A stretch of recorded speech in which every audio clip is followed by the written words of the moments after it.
Hey Yan, how's it going? Oh, and hey Kiara, who I think might be AFK at this point, but hey, nevertheless. Oh, you're okay? Good, good.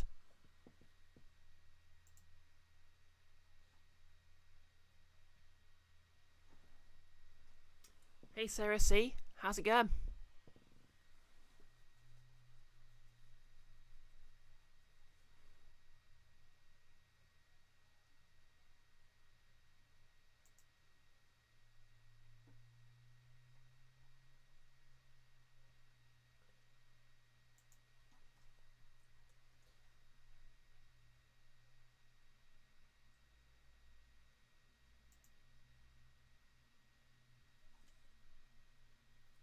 Oh, alright, it's better than badly, I guess.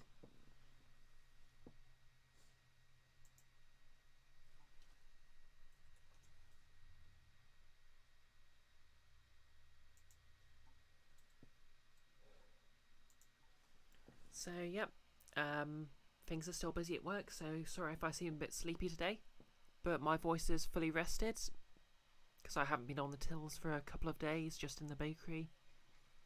So, with any luck, I should be able to get a decent length stream in.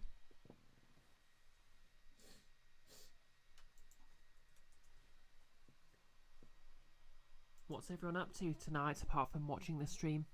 While I just get the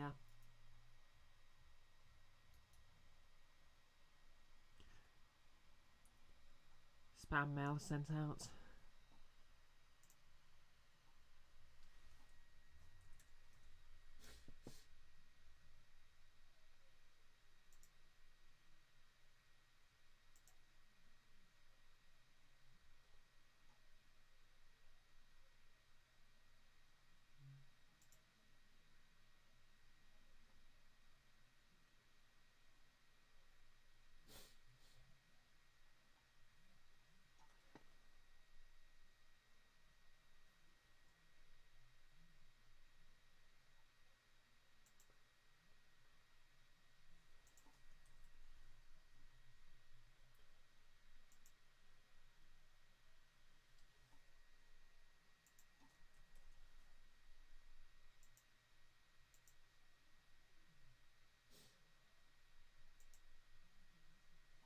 Hey Nerlus, how are you this evening?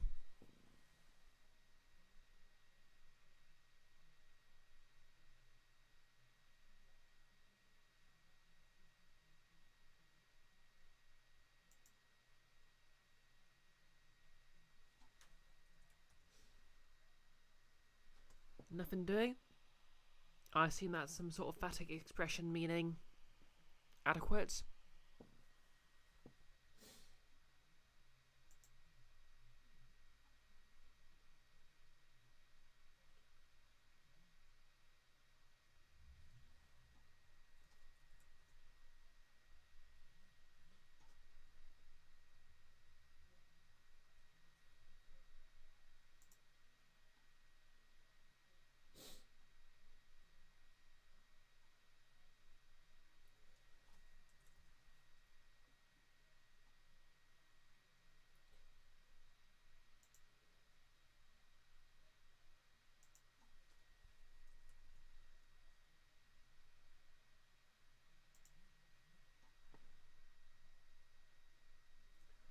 You're not sure what it actually means. You just sort of assume nothing doing means nothing's happening. Yeah, well, that's what I assumed about it. I don't think I've ever actually heard it used in the wild, so.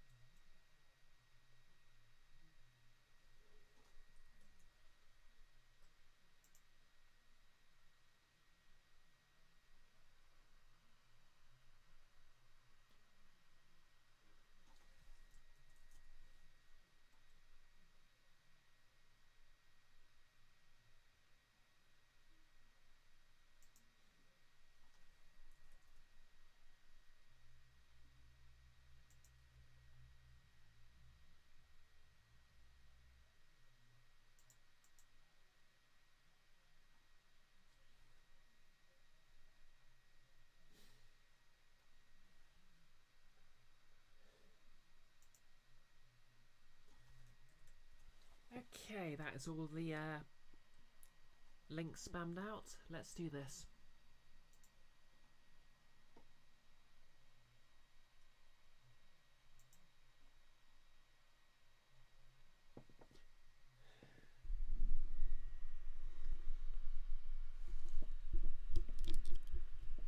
Okay. Hopefully you can all hear me okay.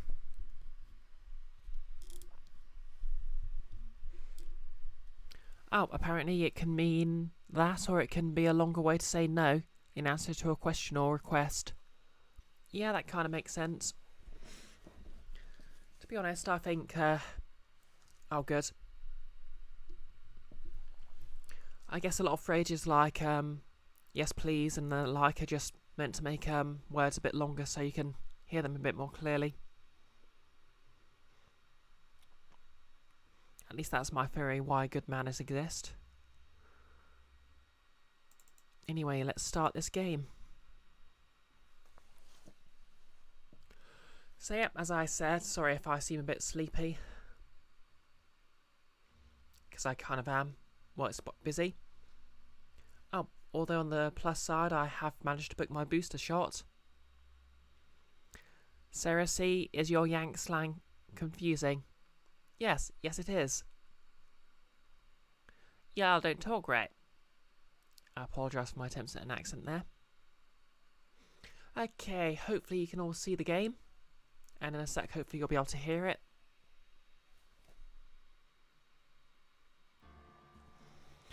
Fairly certain I switched the audio lag off, which I put in for the capture card, so it should all be working.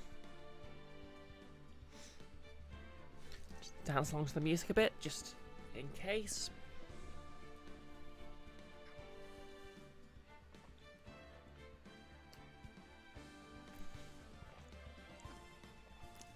Then again, I suppose the correct answer to someone saying, "Oh, sorry, is my Yank slang confusing?"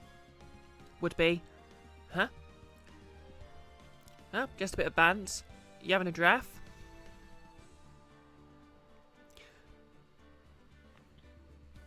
No less, Yank slang has nothing on British slang anyway, in your opinion. At least you don't have rhyming slang meant solely to alienate outsiders. To be fair, Cockney rhyming slang is a thing. Sarah, you're okay? Things are going decently enough? Starting to self-actualise again, according to your therapist? Excellent, eh? Well, anyway, better get into this game. Yeah. I don't actually know what self-actualise means in the context of psychiatry, but I'm assuming it's a good thing. Is it like being independent, or not being dependent, or what? Okay, yep, already talked to Gumshoe. I know his name. I know names. I can remember names.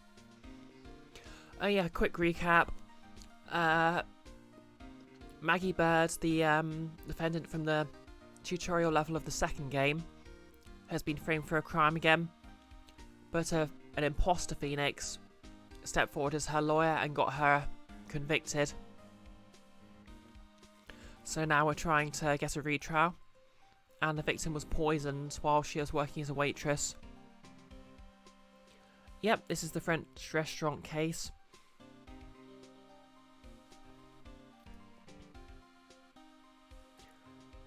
You also don't have ominous sounding food names, apart from hot dog.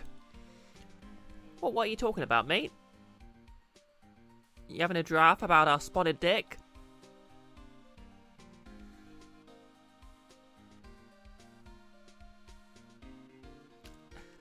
Yeah, I think that actually sounded a bit Welsh. No, wait, a bit Australian. Oh well.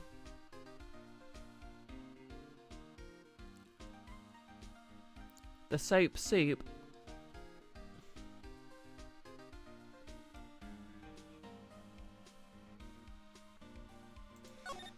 Oh well, let's show him some stuff. What do you make of this? Sorry, pal. All I can think about is Maggie at the moment. No, I didn't mean it like that. I meant... You don't have to explain, really.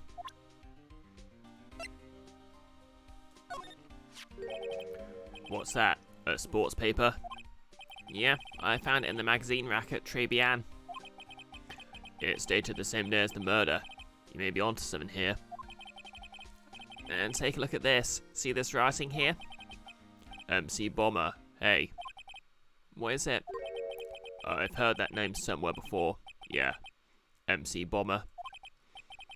Wow, he actually seems to be thinking for once. Yeah, I do actually vaguely remember the plot of this case, so the title will come into play shortly. The title of the stream, this is. Wow, he actually seems to be thinking for once. Yep. Wow, Phoenix, no less. It's no good. I can't remember. And he goes back to being the Gumshoe we all know and love. Hey, pal. I'm gonna borrow this paper for a bit, okay? I want to get a handwriting analysis done on this scribble. Handwriting, huh? Yeah, it'd be good to know more about that in any case. Thanks, pal. I bet this will turn out to be an interesting clue. You don't know fire or fibris. Looks like a medication. Oh, look up the song. It's an absolute banger.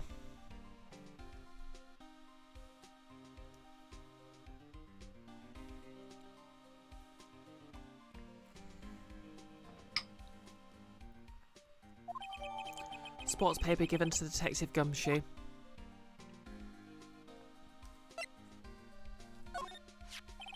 I wasn't in the trial myself, but I asked this one detective.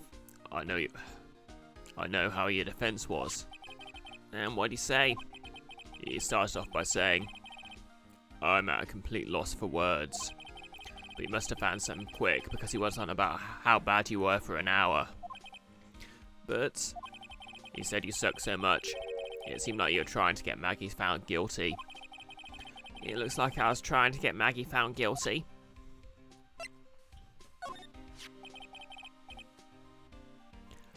Is that thing real, pal?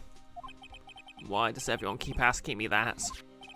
I wonder what this phony of yours is like. He had Maggie found guilty of murder. Doesn't that tell you? I've got to track this creep down.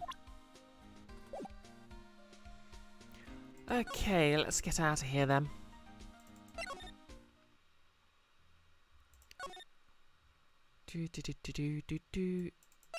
Back at Tribulations.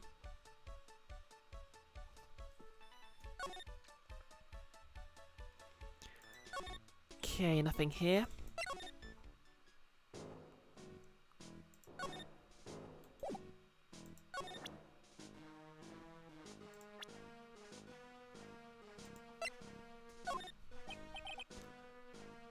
Excuse me, sir, could I just ask you about this? Sir? Here you go, boy. How does some pigeon feed sound to you? This wasn't exactly what I was hoping to get out of this guy. Okay, guess I'm not going to get anything from this guy until I solve another puzzle. I love the Tribulations music. It feels like it belongs in a platformer.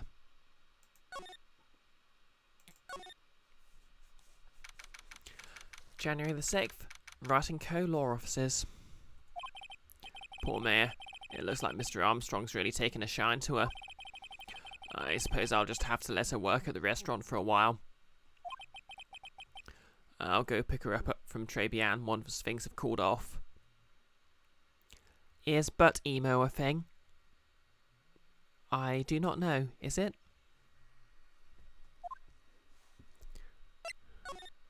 Okay, that doesn't do anything. Guess I need to get Gumshoe to tell me something. Glenn Elg, age 26. The victim was a programmer. Maggie had apparently never seen him before. What do you make of this? Sorry, pal. All I can think about is Maggie at the moment. Okay, I already went through that.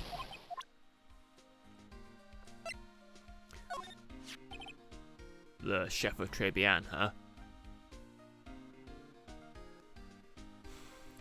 To be fair, there are so many damn bands and artists of every kind.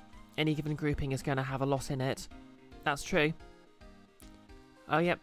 Scooter Kid's a hacker. Although he's like 28, so he isn't really a kid.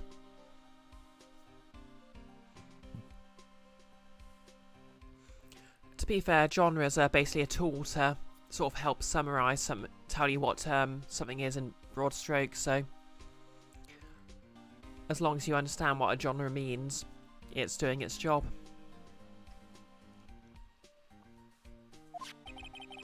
You know what that chef said to me?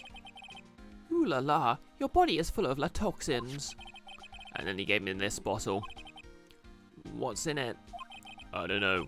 The label says juniper. Did he give Gumshoe gin? I'm under orders to put a few drops of it in my bath every day. Under orders? Yeah, you know, there's something about that lady. I mean guy. What the hell, Gumshoe?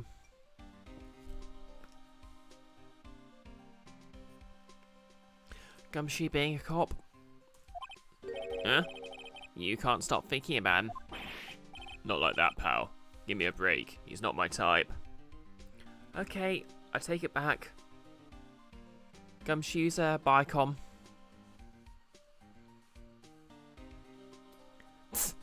Yep, that's the quote for this. No less. Nintendo? Wait, Capcom. Sorry, Nintendo. Force of habit. I mean, I can't stop thinking that he's involved with this case somehow. Sounds like he knows a little something more about our charming chef.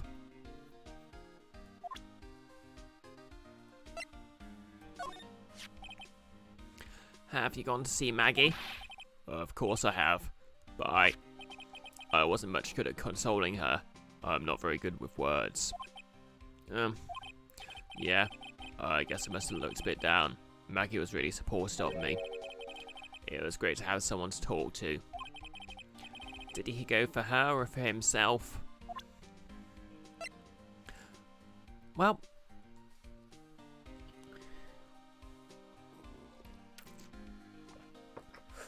you know what, I won't make a straight people joke. I'm such a loser. Okay, Gumshoe made it for me. I had high hopes for Maggie. I was going to make her the best detective there ever was. To catch the blue badger would be her real test. To train it would be her cause. But then, all of a sudden, she was charged with murder and arrested. I never saw it coming. I never imagined they'd find her guilty. I hate myself for not being able to do anything. Yep, Gumshoe of the Radiohead self-burn. I'm a loser. I do not belong here. I'm a creep. Yeah, that's kind of hard to sing in the Gumshoe voice. It's okay, Detective Gumshoe. We still have a chance to make this right. You know what? You're not such a bad guy after all, pal. Uh-huh. That's the guy who's going to be prosecuting Maggie's retrial tomorrow. Oh, wow. Goddo's going to be furious at the idea of coffee being poisoned. Maybe he'll be on our side this time. Oh, really? He was working on a bunch of more important cases at the moment. But you cancelled them all just so he could take you on, pal. Why is that guy so determined to see me fail? You sure attracted a lot of attention, huh? Too bad it's all the wrong kind. She cross-examined me once, you know.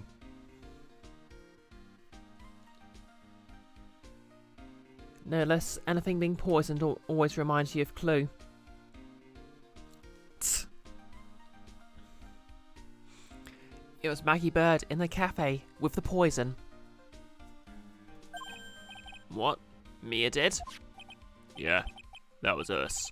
The big guns locking horns. Witness versus lawyer. It was a battle of cunning tactics and tricks.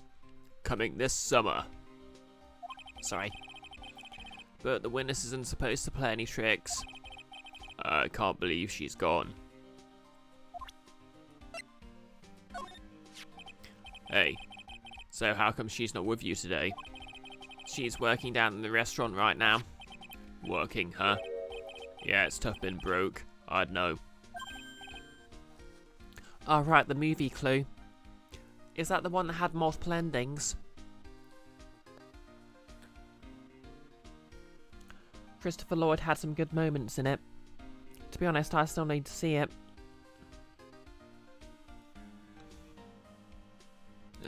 Okay. Next time I see her, I'll show her how to make the world's best instant noodles. We low earners have to stick together. It's the only way. Why is he shaking my hand with such enthusiasm? Yep. Oh well. Fair is fair. Gumshoe said class solidarity.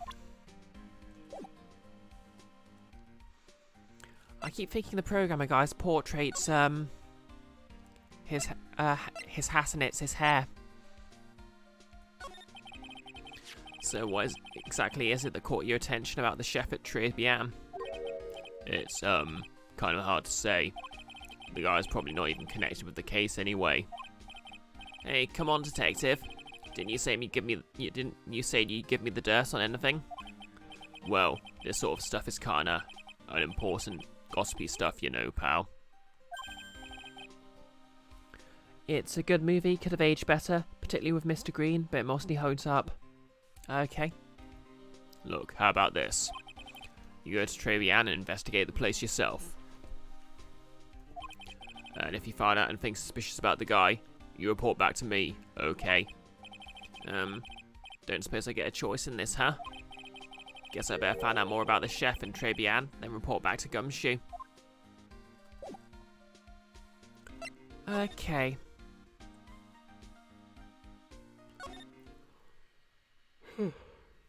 Off to Tribulations we go then.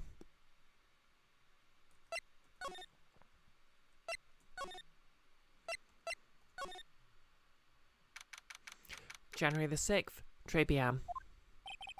The scent of flower sure is strong. It's almost making me dizzy. Hello? Is this the kid from The Ring?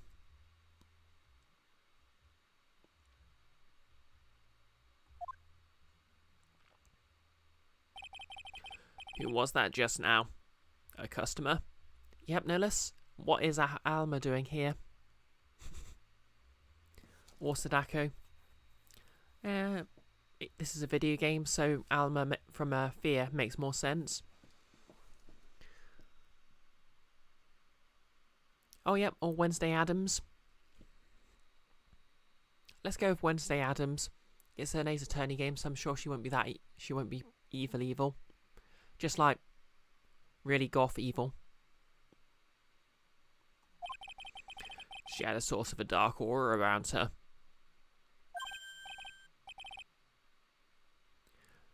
Okay, I'm guessing that this is that kid talking, so... welcome. Be Avenue. Wow, what a cute voice. Oh, welcome. Be Avenue. Oh, it's just you, Nick. Mayor? Well, how do I look? Maybe you should quit being a spirit medium. Maybe, but it's kind of boring being a waitress. I mean, you're my first ever customer. Then who is that woman I just saw? No less, Rukia from Bleach looks a bit like that, but doesn't wear stuff like that. Yeah. To be fair, she's portrayed as more of a tomboy. Even in the early episodes, so... where she's more of a mysterious... supernatural person.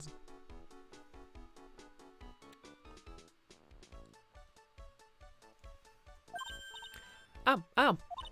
Since you're here, you might as well have something to eat. I am kind of hungry, actually.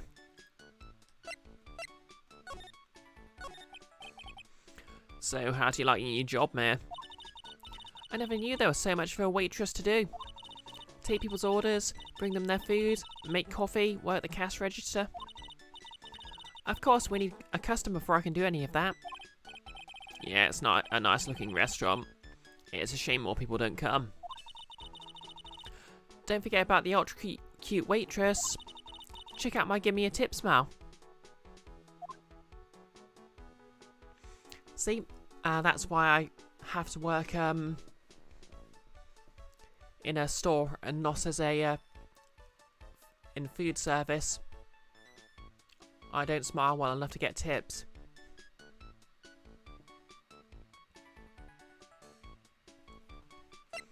Lunch special. Hey Nick, why don't I order you something? The chef's preparing a tasty lunch set at the moment, or so he says. How much is it? It's the 20 set, so it's $20 of course. The 20 set, I believe I'll be taking a pass on that. It's kind of expensive. What? You can't. Come on, Nick. It's not every day I get to be a waitress. I want to try carrying the plates and working the cash register. How about cleaning the toilets? That should keep you busy. Seriously, how the hell does Phoenix spend so much time cleaning the toilet? It takes like 5 minutes.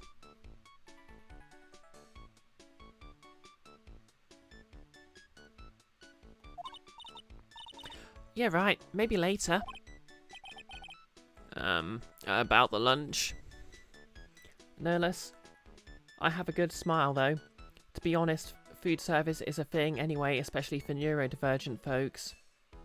Yeah, I guess you're right. Oh, a fine choice, sir. No, I am... Yum. Kitchen, lunch special, please.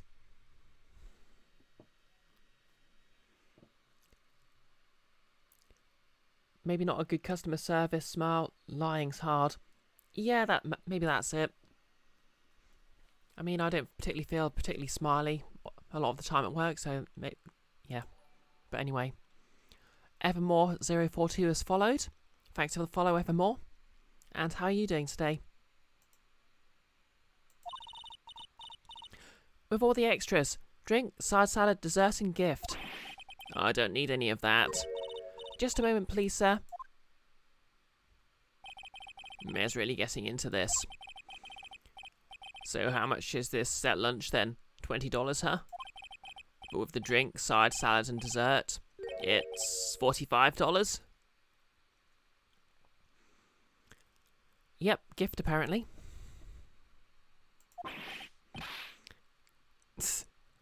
Maybe it is a McDonald's. Hey, wait a sec, Mayor.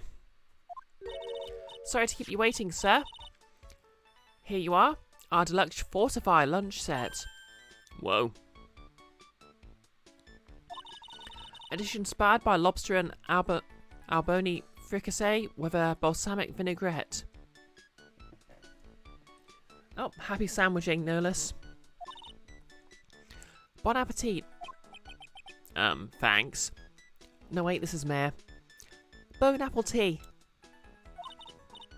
Come on, Nick. Hurry up and try it already. Lobster, huh? Alright, down the hatch it goes. Ugh.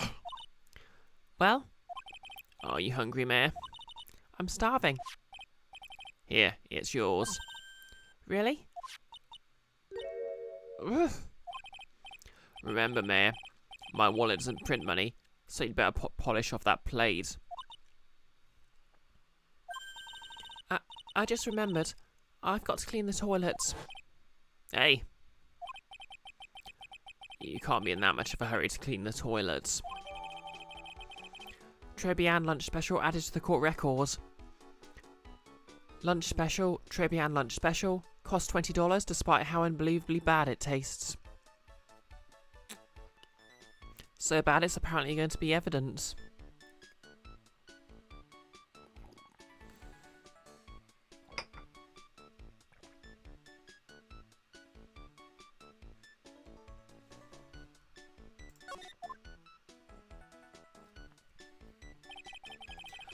How's that guy managed to make good food taste so bad? Hey Nick, you want to take a peek at the kitchen? The kitchen, huh? Not a bad idea. Evermore? Here, how's things?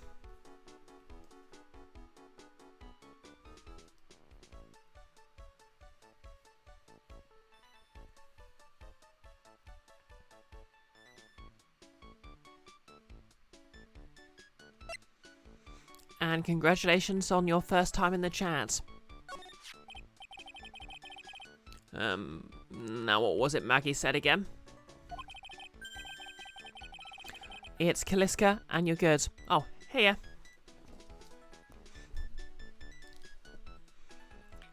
Ready for the weekend? In the kitchen, you get to see all of the chef's greatest secrets. In the kitchen? That sounds tasty. Hey, wait up, Mayor. What is it? I'm pretty busy right now. When are you going to show me around? Well, yeah, it's best then. Or something. I mean, having a bad weekend is also valid. I myself am going to be working the day job, so... Although, to be fair, I'm getting my booster shot on Sunday, so that'll be good. I mean, I'll probably be KO'd on Monday, and still have to work, but still. There go my plans to find some cool clue and shirt off in your face. I'd better conduct the search in the kitchen myself.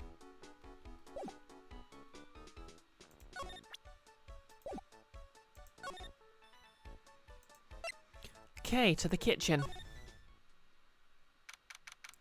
January the 6th. Tribulations kitchen. You see me post up on Discord all the time, but you always seem to miss my streams. Oh, glad you caught this one then.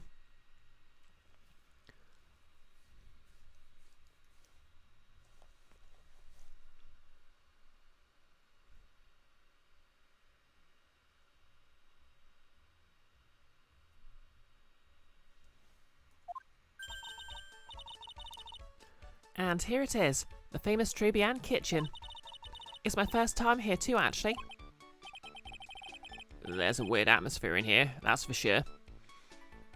Okay, as someone who actually does work in a,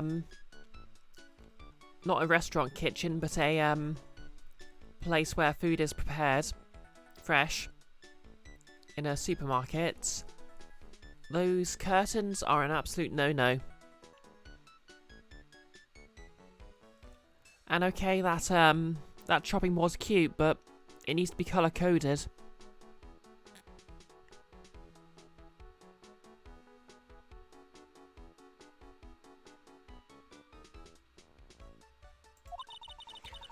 Mr. Armstrong will be back soon, so we'd better search quickly. Chop chop.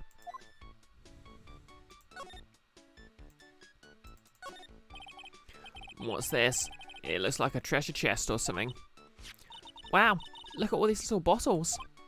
They're aromatherapy oils. He's got so many they're overflowing onto the floor. Let's see. 1, 2, 3, 98, 99, 100. They're all the same too. Hey, wait a minute. What is it? There's one bottle that's different from all the others. Well, what do you know? And it doesn't have a label either. Evermore, don't get you started about cross-contamination issues that could arise in that kitchen. Yep. I was going to say, when I finish this dialogue, but aromatherapy oils right next to where the food's being prepared. Absolutely not. Oh, yep, and that wooden counter. There's no way in heck they're cleaning that properly. There's a reason why industrial kitchens tend to mostly have steel surfaces. And it doesn't smell. So what's that liquid inside then, I wonder? Okay, is that going to be the poison? Hey Nick, we should borrow this. I mean, look at how many bottles he's got. He won't miss one, will he? Small bottle added to the court record. Yep, may have smelt the poison, Yan. I guess. I mean, we don't know it's poison, but I'm going to guess it's poison. Small bottle. Found in the kitchen. Shape is different from the other bottles. Contents unknown. I'm guessing we have to show that to Detective Gumshoe and he'll test that as well. Nice tea set. Now this is one large mirror. I bet this is where he makes himself look pretty. There's a book on the dresser. Clarice Armstrong's Bedtime Literature. Not exactly Pulitzer Prize material, is it? It looks like a collection of poems he's written. Poems? Cool. Read one aloud. And say it in your best French accent, with intensity, okay? Okay. Here's one. It's called Print Up. The two of them like actors from a film. The coffee still undrunk. Sweet nothings over too soon. And that sad Sunday morning. The foolish cocktail so delicious. Take the last sip of your tea, and I know what I will do. I must lie to you. I must. Huh? That's it? Yep. That's a poem for you.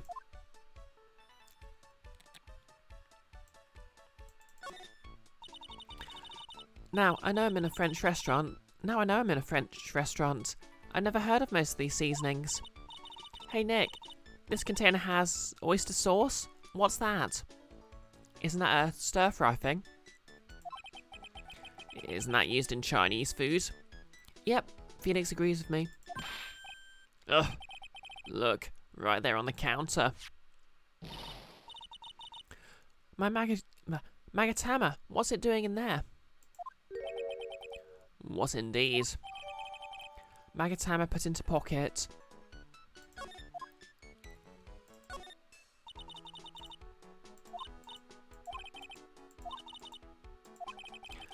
And look at these knives, really sharp. I'd like to see how one of those slices for a cheesecake. A cheesecake? You don't exactly need a sharp knife for one of those, Nick. I mean, you do if you want to cut it cleanly. That smells good. Something's bubbling away nicely in that pot. It must be the lobster abalone fricassee with a balsamic vinaigrette. Isn't that what I just ate for lunch? Maybe. What you ate is the only French dish I know the name of.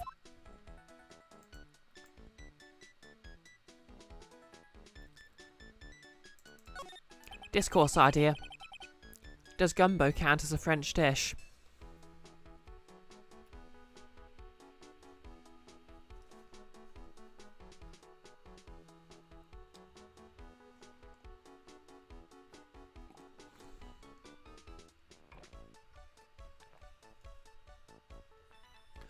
What are those lace curtains for? I mean, in addition to being a fire hazard, they harbour bacteria. A hygiene inspector will eat this place alive. I don't know, but they give a place a real homey feel, don't they? Lace curtains. You know, if I was a cooking pot, I'd be perfectly happy to sit on a shelf under those. How do you respond to something like that?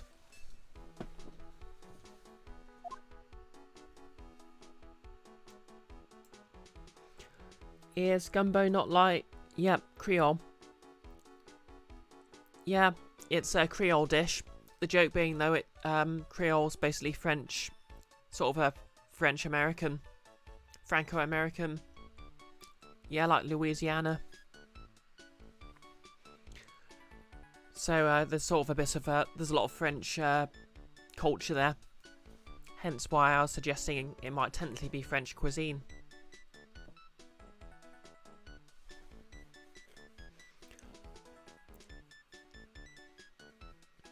French-American, not French.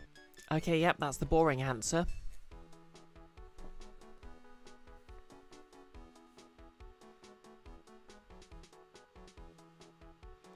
I suppose, to be fair, it's a lot spicier than you'd expect most French cuisine to be.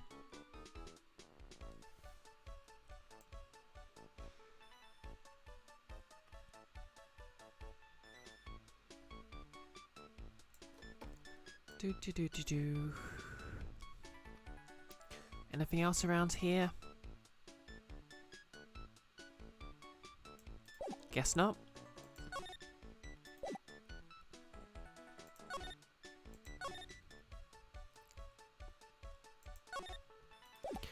Okay, let's try showing Mare the stuff about this. Sorry, Nick. I'm a waitress now. I've got a pile of work waiting for little old me.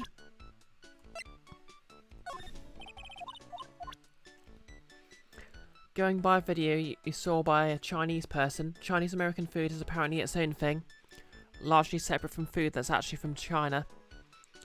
Yeah, that's the impression I get as well, especially stuff that's sold in a takeaway.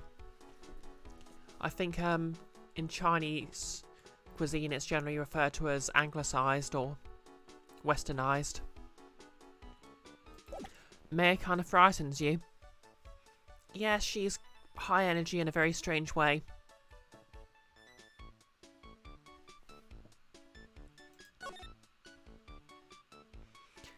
To be honest, I think a bit of her slips into my D&D character, who was originally based on Samus Aran, so that's kind of interesting. Okay. Let's try showing the bottle of poison to Gumshoe. January the 6th, Police Station, Criminal Affairs Department. Hey, you're just in time. What is it, Detective Gumshoe? The lab got back to me about that newspaper you gave me. He must mean the sports paper with a memo scribbled on it. So, what'd they say? Did the analysis turn up anything? No less the name Gumbo literally comes from African by way of Louisiana French. Something about the words for some of its ingredients in an African language. Oh, neat. Sarah C., you have to head out here. Take care, Brianor. Happy holidays and such. Yep, same to you, Sarah. I'm not sure. Well, I'll definitely be streaming on Monday, but I might not be streaming until after Christmas after that point. So, yep, take care of yourself. Have a happy holiday season. And if I don't see you before 2022, a happy new year. Yeah, and there was also a Vox video you remember saying about how the architecture of Chinatowns in America was often purposefully stereotypical and tacky to prevent gentrification. Interesting.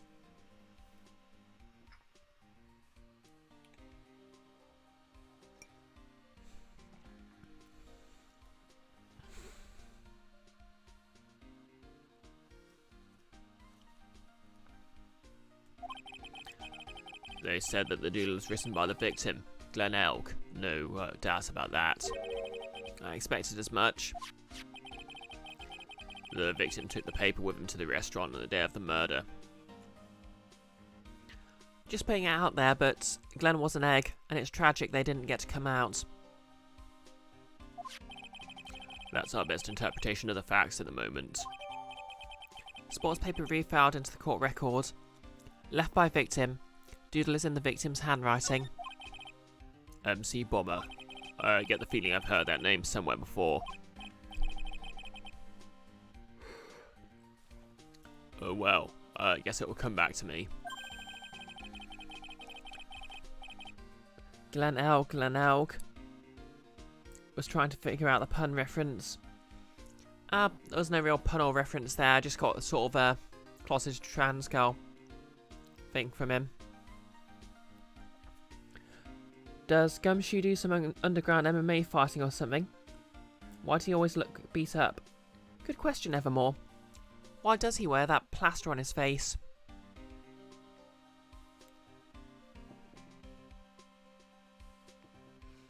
Sarah C.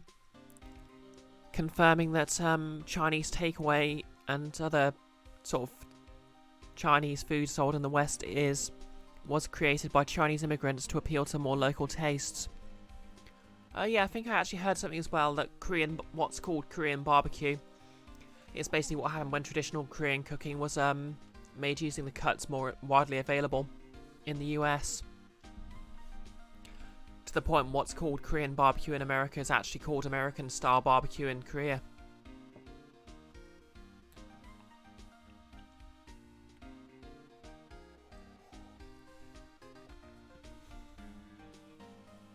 Don't forget to report back to me with whatever you find in the restaurant, okay, pal?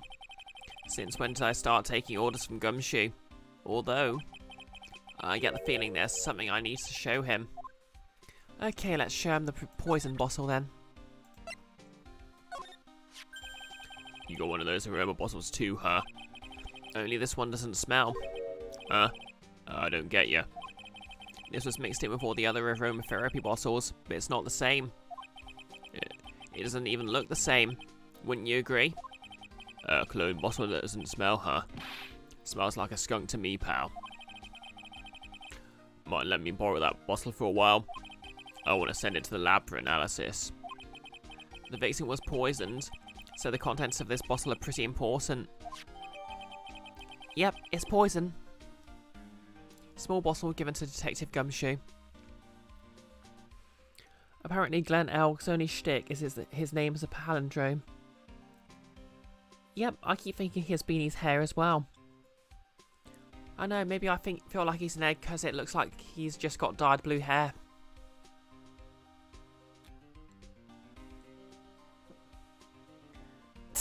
Yep, keep it away from Sparrison. I had a hunch there was something funny about that chef. You suspect Gene Armstrong? Jan, of course he's got blue hair and pronouns. Hey. That's our person.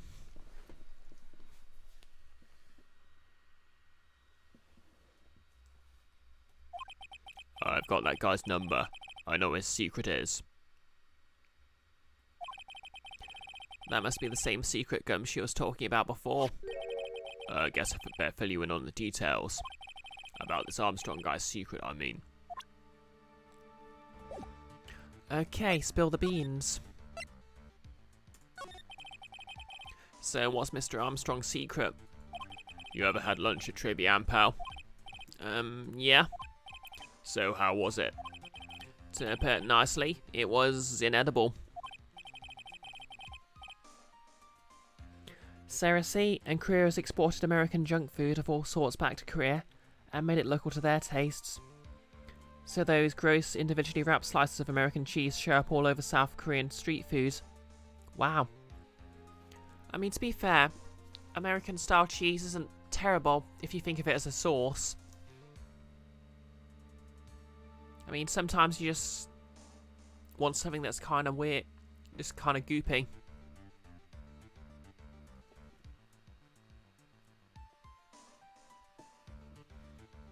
I think the whole thing about it is that it melts very consistently.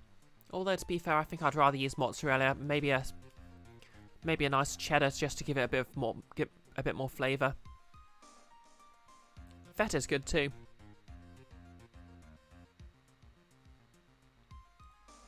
Hey, don't worry about being nice around me, pal. You and I both know the reason that place is so empty is because of the food. I mean, the place is clean, and he's got a girl like Maggie as the waitress, so... Yeah, I guess it's probably the food. Evermore, American cheese is gross, but it's useful in some things. Yeah, that's a fair assessment. I mean, I'm British, so I can't really comment on food that much, can I?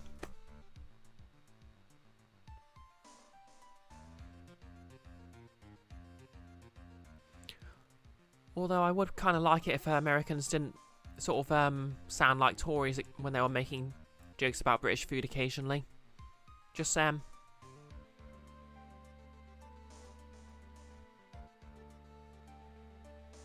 Yeah, I guess it's probably the food. The real scoop on the guy is he's up to his ears in debt. Really? How much does he owe? This is a copy of his loan contract. He's about $500,000 in the red. $500,000? Are we talking dollars? Yeah. Hey, if it was sterling, he'd really be in trouble. Oh wow, I remember when the pound was... like $2 to the pound. Importing was easy. Actually, that's not. To be fair, I'm not that old. I was more like the age where it's like $1.80 or $1.90 to a pound was the norm.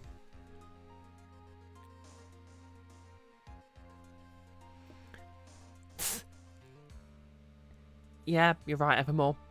Clearly just 1 million sandwiches. I could use a sandwich right now, actually. To be fair, I suppose he'd be better off if it was Canadian dollars. Sorry, that figure just took me by surprise. Yeah, this case is full of surprises. And I'd be willing to bet that Chef's got something to do with most of them. That's my hunch. Jean's loan contract added to the court records. Isn't it Brexit that dropped it? Yeah, Brexit certainly gave it a big kick, but it's been sort of slowly dropping for years now. I mean, as I said, when I was a kid, it was like 180, 190, and just before Brexit, it was more like 170.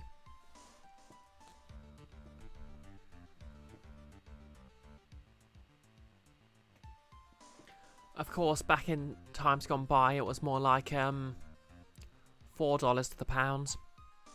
But that's talking a few centuries ago now.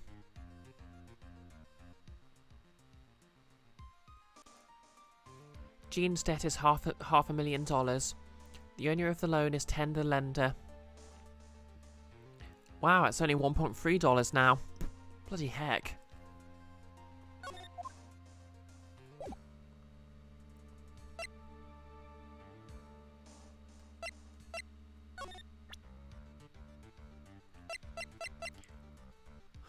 Okay, better report a theft.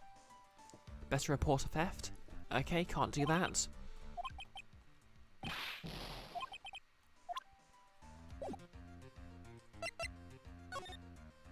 Okay, let's go confront the chef then.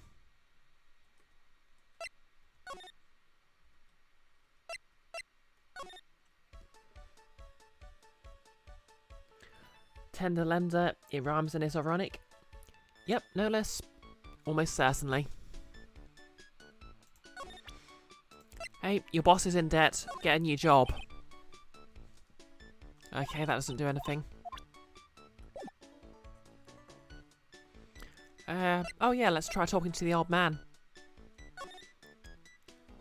I have a hunch that the puzzle of this is going to be getting Mayor to talk to him in a cute uniform. January the 6th, Vitamin Square. The old guy's not here anymore. Drat, and I still have some unanswered questions for him.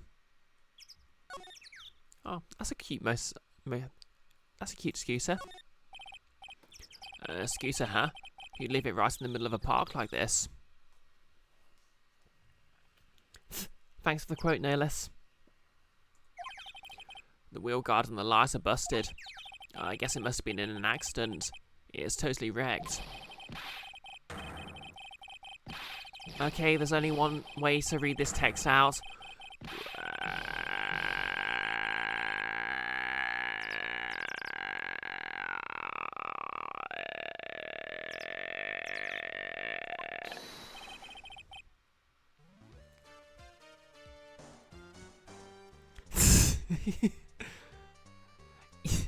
Good use of a quote, no less.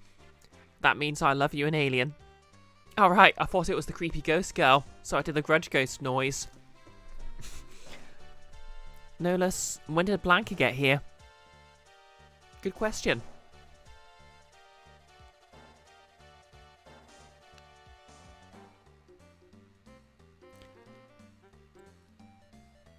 Also grounded as a barbarian. Just throwing that out there.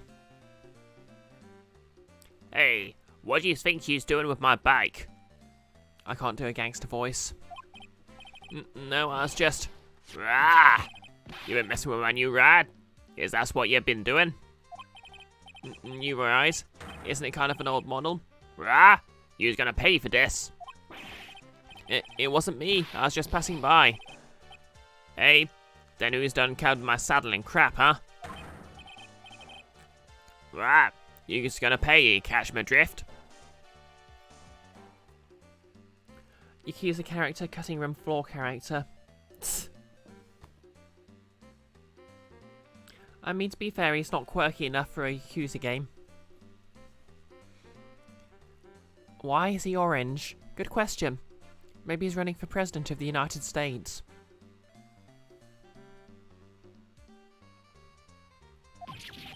No, wait a sec. I'm not a pigeon, so I couldn't have done it. A wise guy, huh? I had to beat you so hard, it'll feel like you were smooching the express train. No. You just better watch your back. This ain't over. I'm gonna round up a group of lawyers and then you's gonna pay. Actually, I'm a lawyer myself. Is he like the guy who tattooed tiger print all over himself? No. What you say?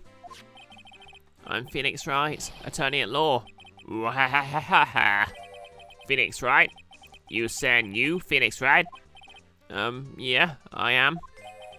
So you're a wise guy too, huh? 'Cause I'm Phoenix Wright. The one and only. Okay, it's him, the fake Phoenix, calling it right here. I mean, given this game, people are going to have been fooled even though he's bright orange.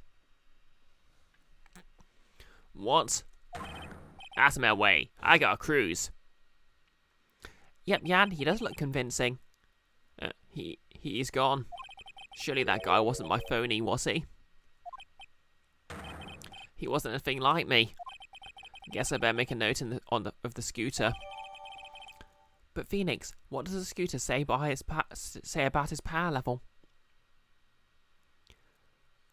Scooter, ridden by my phony. The wheel guard is all smashed up.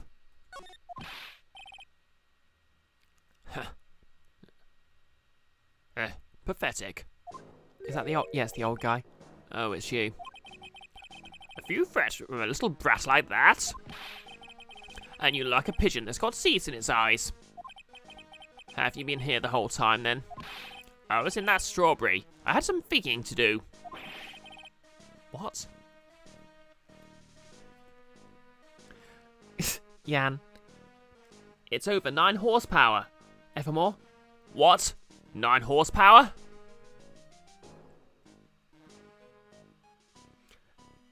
Nolus. Phoenix. I'll never mentally recover from this. More like you had some caring to do.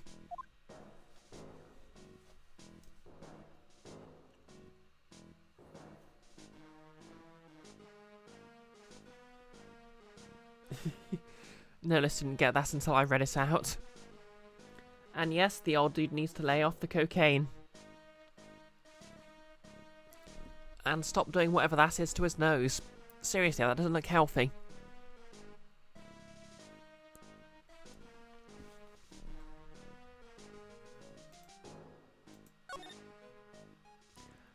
Tribulations regular? Are you a regular at that restaurant, sir? It's just that if you dislike it so much, why do you keep going there? Oh god, he pervs on the waitresses, doesn't he? Sir?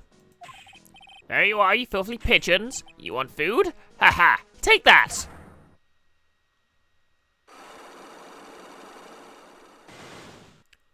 Okay, that's a lot of locks. I knew it. This old guy's got something to hide, but what could it be?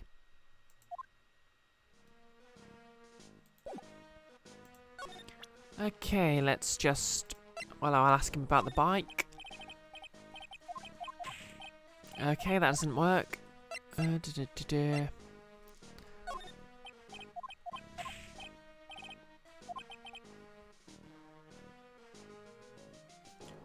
Oh yeah, to be fair, cocaine could be wise noses like that. Yes, Nolus, it looks like we're going to have to break 3 Cyclops just to learn this guy's a perv.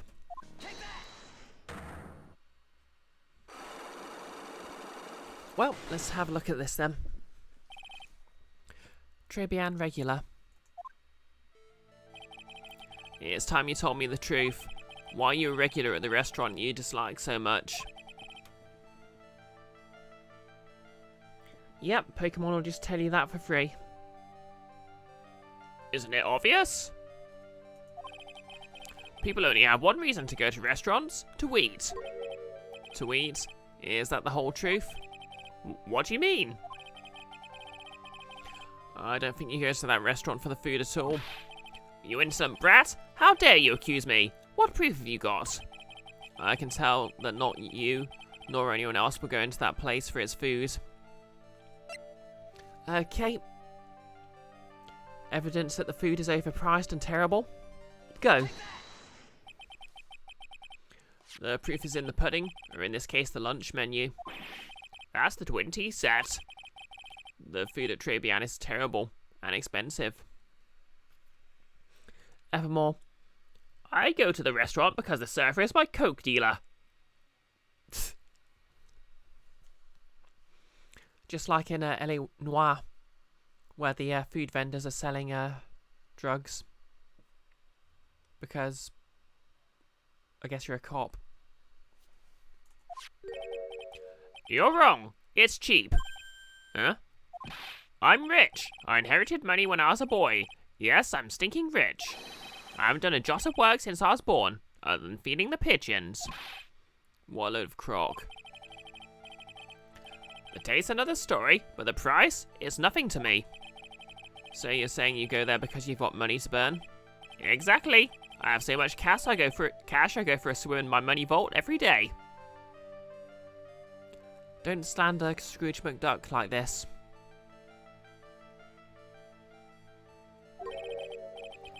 Unfortunately, that's a lie. What? You don't have money to burn. You're flat broke. How do I prove that? Alright, he's looking for a job.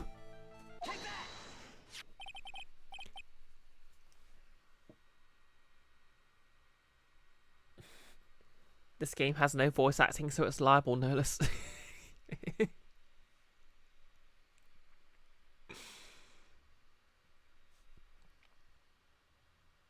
To be fair, a voice acted line would still count as print for the purpose of slander versus libel, I believe.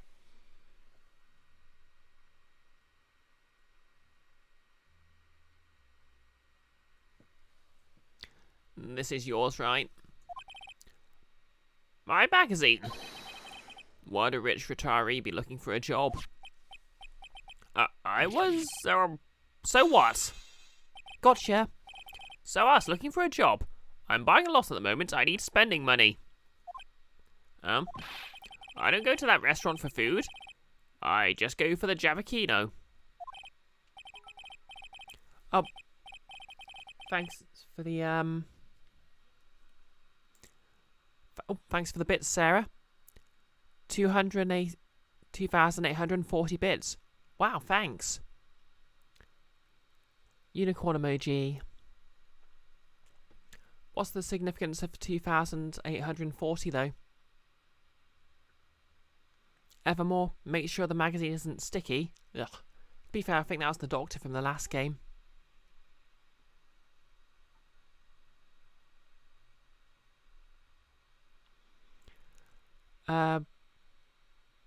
The bits came through. Although, did you mean to give me 2,840?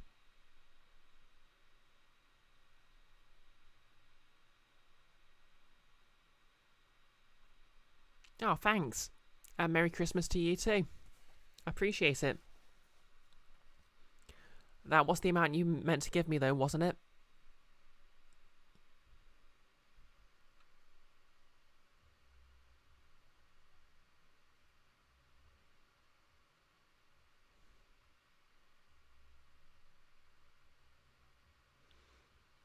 I appreciate it.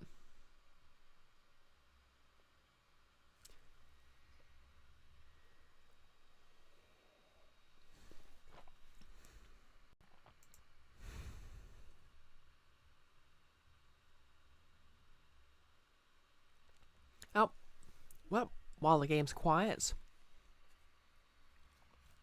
Yep, that'll really offset my coffee budget.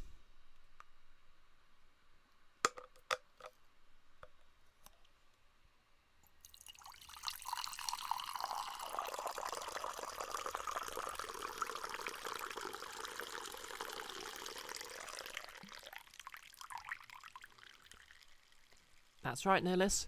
TSMR.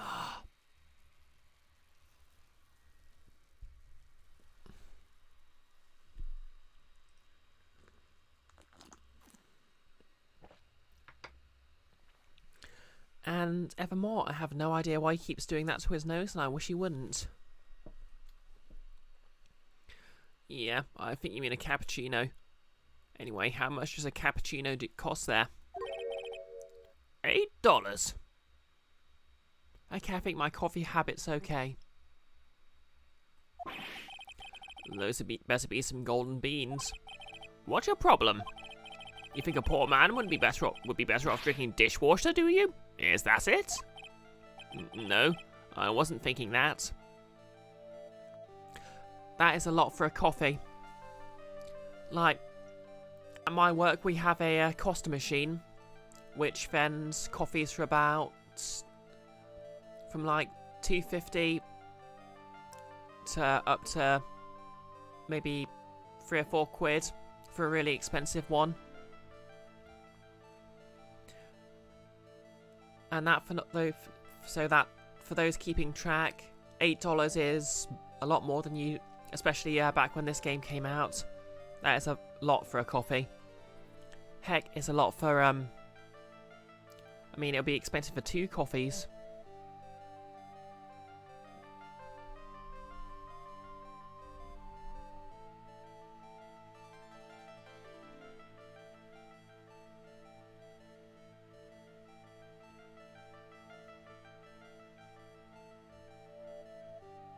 Oh wait, were you talking about the bits?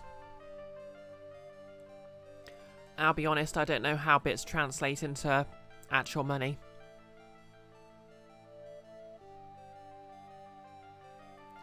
Evermore cries an expensive American coffee.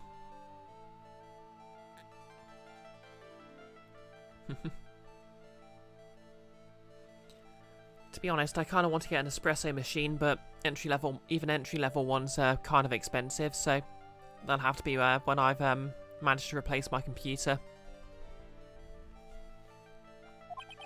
I was wondering if the coffee there is really that great. You think bits is somewhere around 100 equals 1 USD? Yeah, that was it. I thought it was something like 1 bit is 1 cent. Yeah, that's about right. Which is a very generous tip. Which actually reminds me, I probably should set up a coffee or something at some point.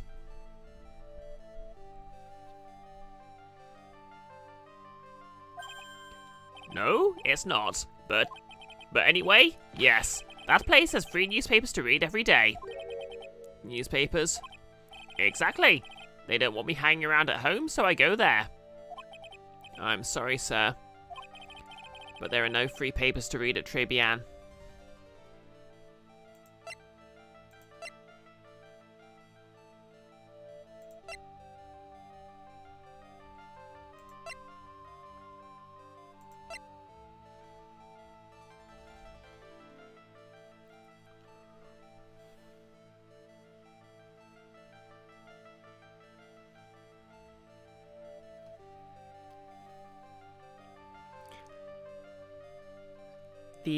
You mean the coffee is horrible? Oh, you mean American coffee is horrible because you abuse the F out of it?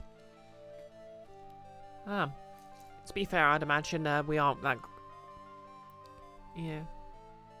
What is it exactly that you do badly to your coffee, then? Because I'd have thought it's a bit hard to... I mean, obviously it takes some practice to get an espresso right, but...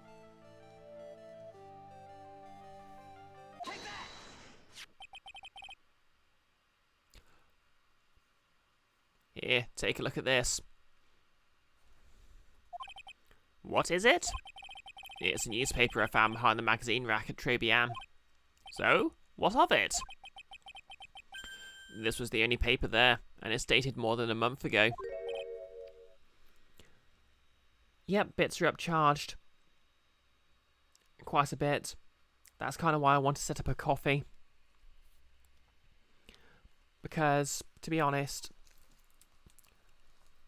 I'd rather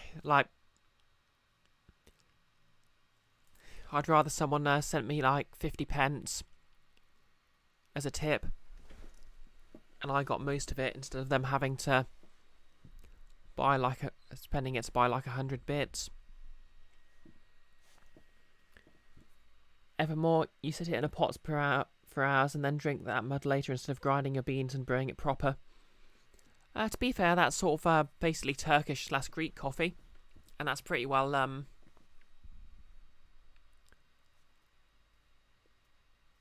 regarded. And I'd assume that's only what they do in like diners and here we'd call the equivalent of a diner a greasy spoon. And you kind of need a robust coffee or tea to offset greasy food, so it all works out. What? Do you see what I'm getting at here? That restaurant doesn't get newspapers. This is just one that a customer happened to leave behind. Tell me, why are you so determined to hide the truth? You can't handle the truth. I'm not hiding anything. I'm going to have to put this guy out of his misery. Wow, Phoenix. Listen. The real reason why you go to so much to Tribulations is... Okay.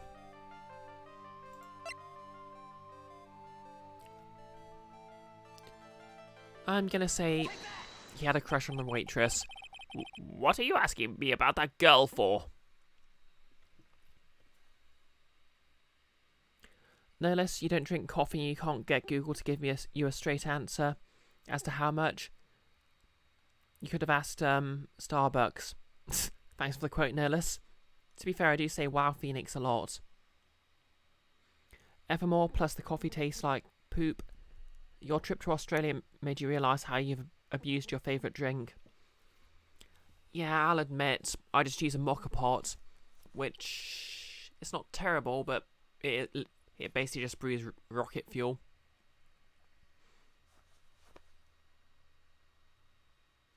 What are you asking me about the girl for? She was the waitress at Tribulations. Oh?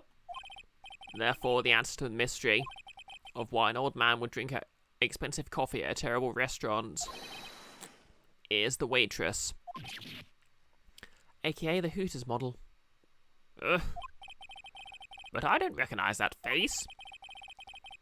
And you're probably telling the truth here. Because you weren't looking at the girl's face.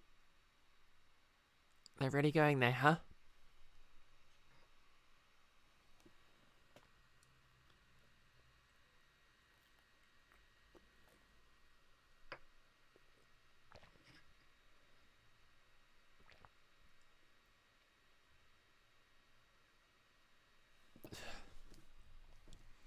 This is making me immensely uncomfortable.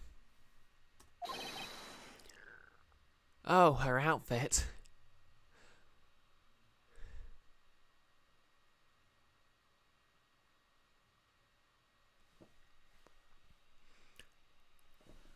I suddenly feel like changing out of this tank top into something else. Maybe a turtleneck. But her outfit... Yep, the scare he gave us. Ooh. That's the truth, isn't it? You became a regular at the restaurant because of the waitress's uniform. That uniform is all you can think about, isn't it? I can't take it. To you, that waitress was your... Enough! Please, no more! Stop saying that word. Stop saying waitress. Stop it, stop it, stop it!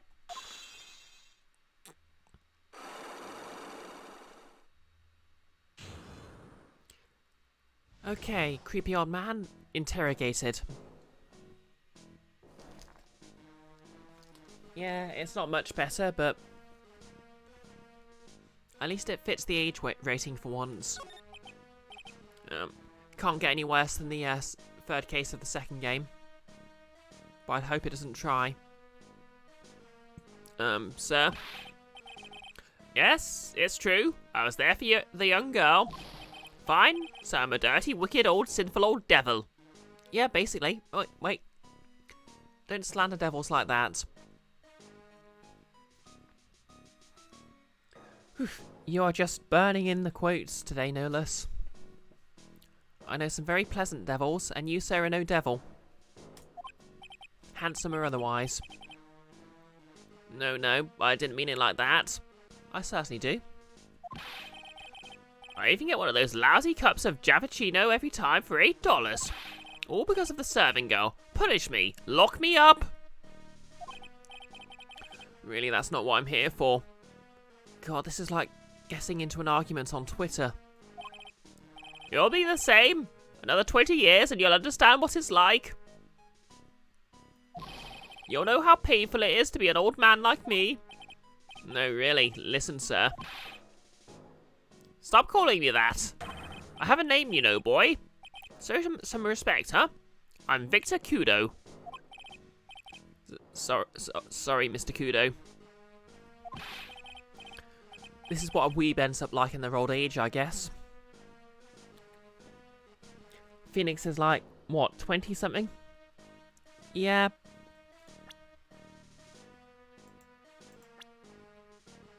Okay, Phoenix isn't actually here.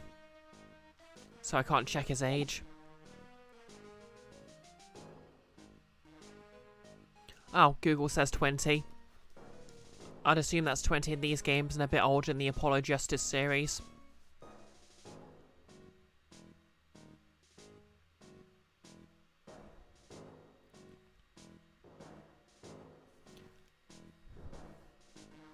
You young ones think you know it all, don't you?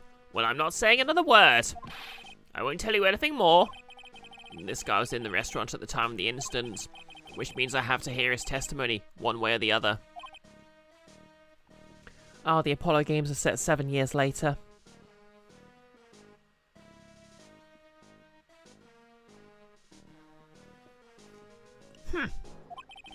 I don't believe this. I even broke his cyclops and everything. I guess I'll have to try and get him when he's in a better mood. Well, that's just life, isn't it? Do everything you need to with the boomer and you still don't get what you want.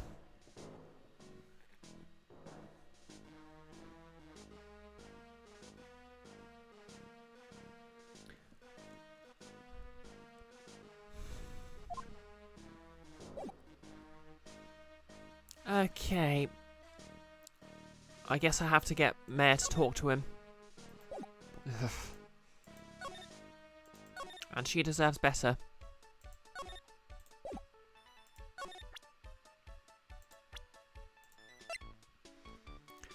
Victor Kudo, age 68. Was in Tribulations at the time of the incident. Has a thing for waitresses. Oh, it's that old man. Is he still feeding the pigeons? Yeah, he fed me as well. I got a bunch of those seeds in my eyes. Ooh, ouch. Hey, Mayor, would you mind coming with me for a while? Huh? Me? Why? There's something I really want to ask that old man. Sure, okay. I'll just get changed. No, hang on. Oh, see you in a bit, Evermore. No less. Sparrows and Prime deserve so much better than either talking to the old guy or food service. She does. Also, 10 out of 10 for calling Mayor Sparrows and Prime. No, hang on. Can you go like that? I guess.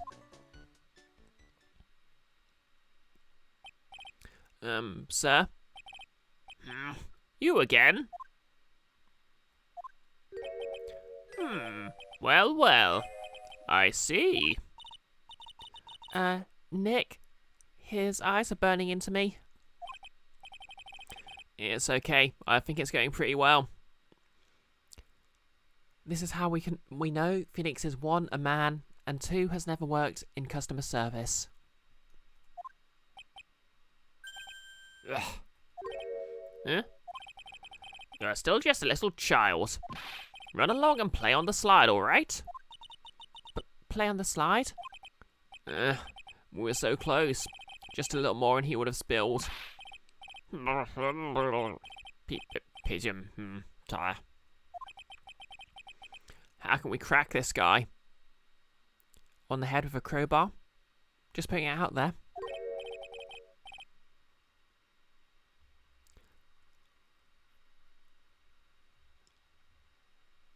Oh god, I remember what happens now. Excuse me, please, sir. Quiet! Can you see I'm feeding the pig?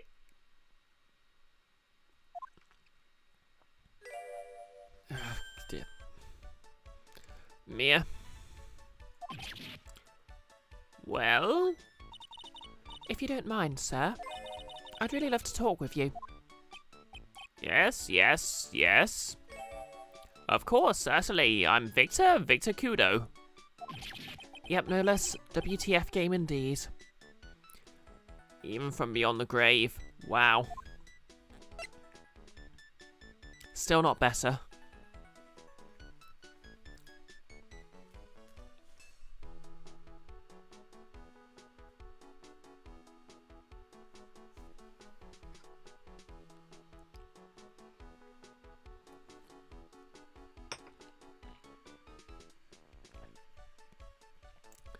Yep, you're right. Maggie does look younger than Maya.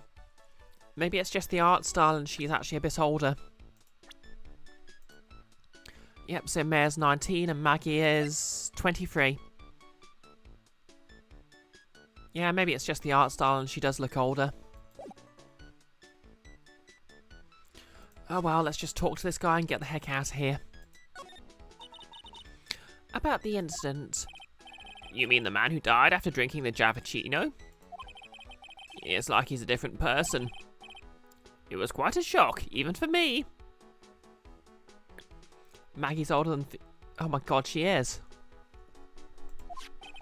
He was a strange-looking boy. The girl took the Javachino over to him, you see. And was the customer alone? Definitely. He was the only person at the table. Then he took one sip of his Javachino and he said something like, "Ugh!" and then collapsed, dead. How terrifying. You're so good at listening, aren't you? I'll tell you anything, whatever you want to know. He certainly seems to be telling the truth now.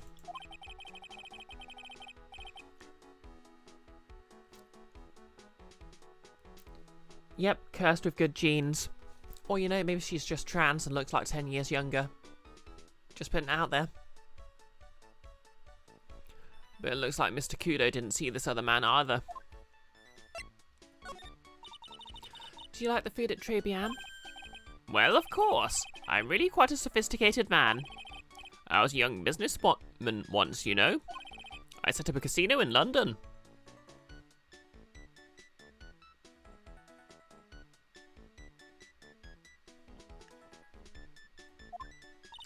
Really? How interesting.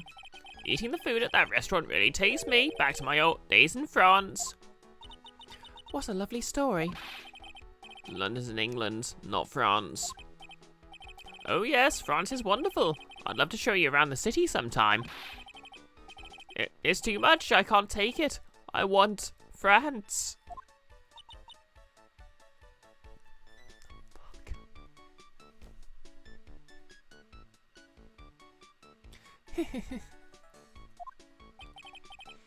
I can't believe Mia's laughing at the guy. Ugh. No less, London has 35 casinos, which is 35 more than you're expecting it to have. Oh yeah, most big cities have some casinos. Of course, it varies depending on local laws. You visit Tribulations a lot, don't you? Of course. I mean, yes. I'd like to come and see you there. Really? Oh, you flatter me so. Fiona would be delighted to welcome you, I'm sure. Be careful of that chef, my dear. The chef? You mean Mr. Armstrong? That's right. That man's an ex-con. He is an ex-con. Whatever did Mr. Armstrong do? Oh no, those eyes! I can't take this! Mia's really got this guy eating out of her hands. He steals things from his customers. From his customers. Gloves, handkerchiefs, little things mainly. He's a pilferer, so you be careful around him, my dear. Are you sure about this? Of course, he was arrested for it once. I was there when it happened, having my Javachino. He really is a regular. Let me write you a little haiku about it. Haiku? Japanese poem. It'll explain all you need to know about that chef. Victor's note added to the court record. Victor's note. Convicted before, a wicked man or woman, repeat offend. Oh, bloody hell, game.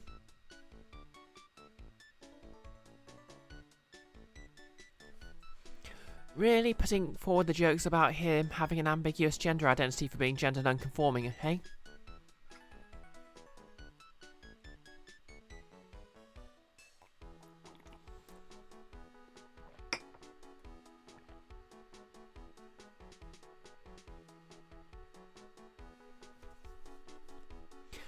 Yep, no less.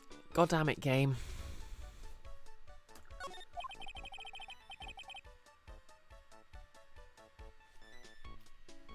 Would your average Japanophonian not know what a haiku is? Good question.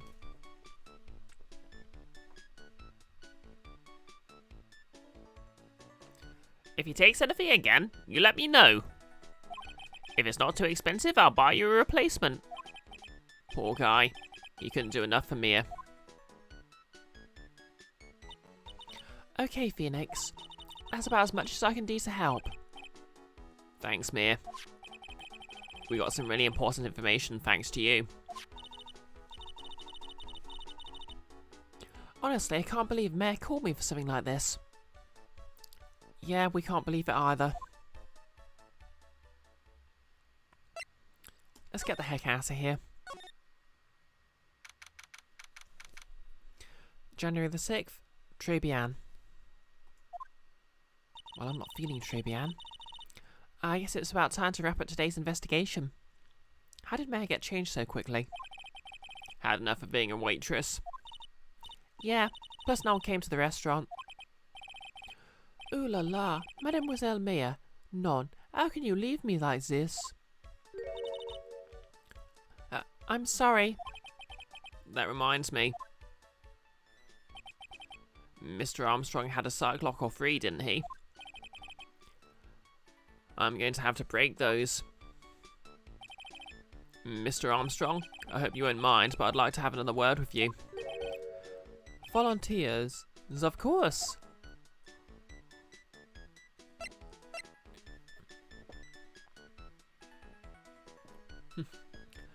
Yes, poor guy. Now let's away and wish a goofy Hitchcock movie on him. Oh, right, you mean the birds. I thought you meant Vertigo or something.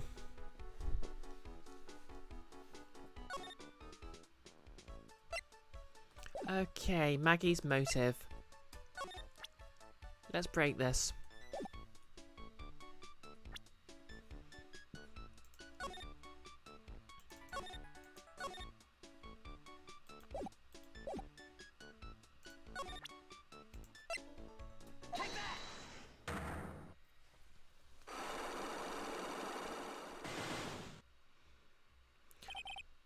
Pwah. Okay, Maggie's motive. What is happening? I do not like this horrible feeling. I have to know the truth. What happened that day? Allows, I will confess everything. Just don't hurt me. Huh? Well, that was a new world record. It was a lottery ticket. A lottery ticket? The man who died here had a lottery ticket.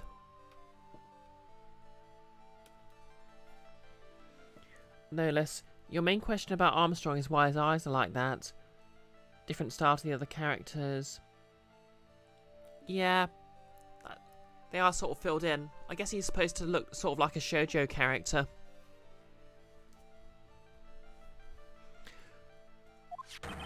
For $5 million. $500,000. Yep. It should be Layman. Wait, Leman. Is it Le or Le? Yeah, it's Le.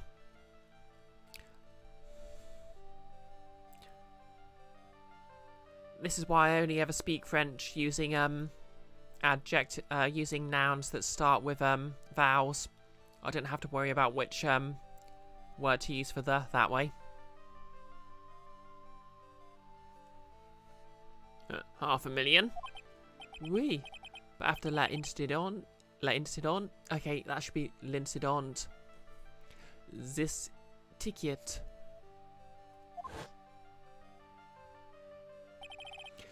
It disappeared. The ticket disappeared. This was the motive that la prosecution gave for Maggie. They say that she poisoned the man to get the $500,000 lottery ticket. Why didn't you tell me about this sooner? Mais alors? You've been trying to hide this information about the lottery ticket from me, and I want to know the reason why. Non, monsieur. You doubt me, but I have confessed to you everything I know.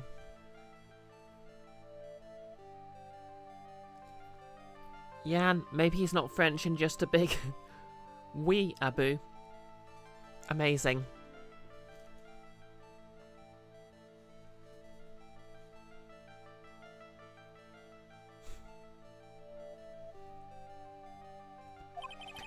Mr. Armstrong, the $500,000 lottery ticket.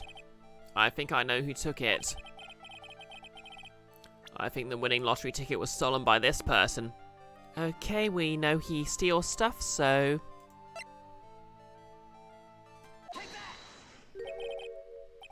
Mr. Armstrong, I believe there is a very high probability that it was you. Wow, that is one piercing scream, even for a man like him. Mais, pourquoi? Why, you have no evidence. I am not Master Mask.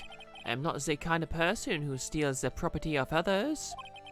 Sorry to disappoint you, Mr. Armstrong, but I have evidence to the contrary.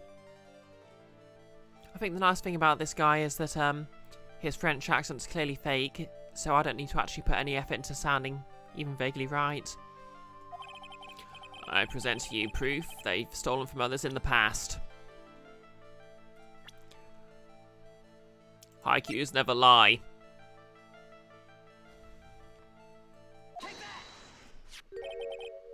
What is this? A poem? Oh, monsieur, you know me so well. I adore poems. My goatee, it would not fit under the mask. To be fair, it could probably fold pretty well. And because it's got that curl in it, it'd probably be quite funny if he was unmasked and it just sprung out.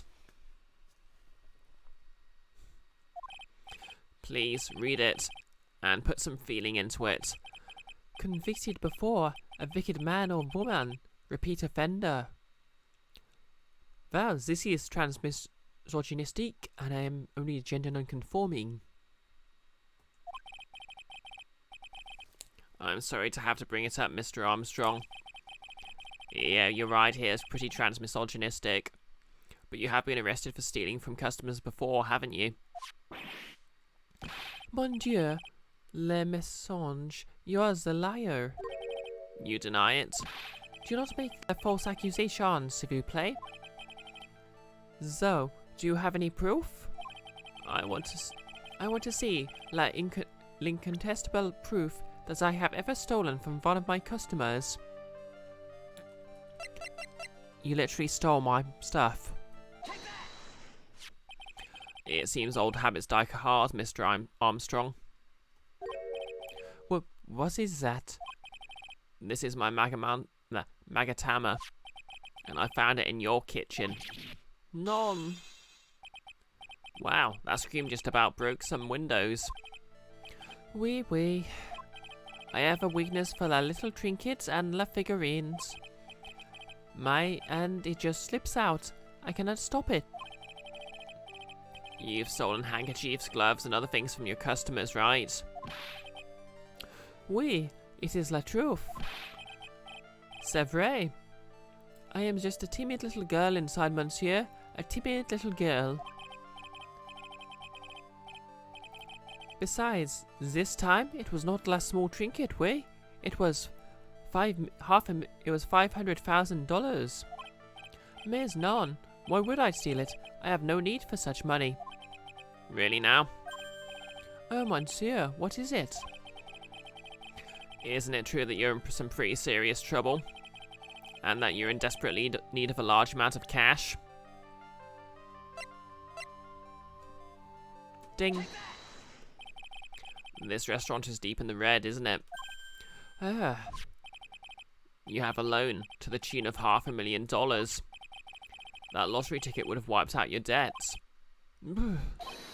Well, Mr. Armstrong, what do you have to say for yourself now?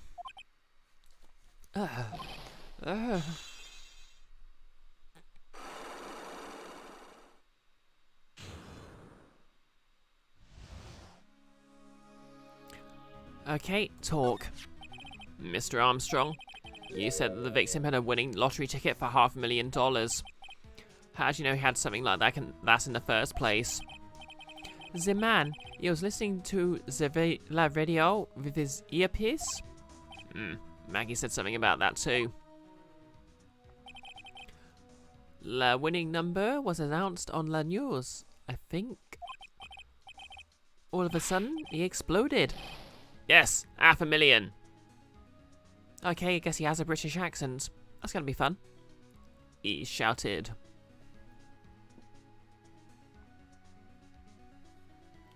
No less. Yeah, it would have paid down some of it, but to be fair, yeah, it's exactly the amount, and you still have to pay tax on it, don't you? I think, well, it probably depends what the tax laws are like in Japanifornia, or whether the English adaptation of Phoenix Wright said, but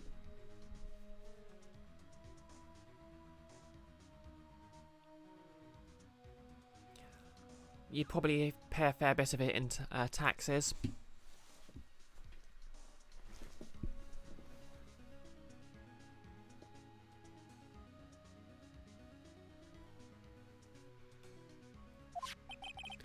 And the tickets? Oui, he had all of his tickets spread out on the table. I was so desperately in need of money, so I put the poison in his coffee? No. Oh, non, you naughty man. I simply helped myself to one of his tickets. What? La victime collapsed and Maggie passed out. I thought to myself, pourquoi pas? He had so many of them. Yeah, but only one of them was the winning ticket, right? How could you do that, Mr. Armstrong? Maggie was arrested because of you. None, this is not true. I did not take it. La ticket for $500,000, I mean. But you just told us you did. You said you took a ticket. Mais non, ma fille. It was not. Okay, mysterious voice. Who is this? That's enough. Huh? Ah! Mr. Goddo? What in the heck are you doing here?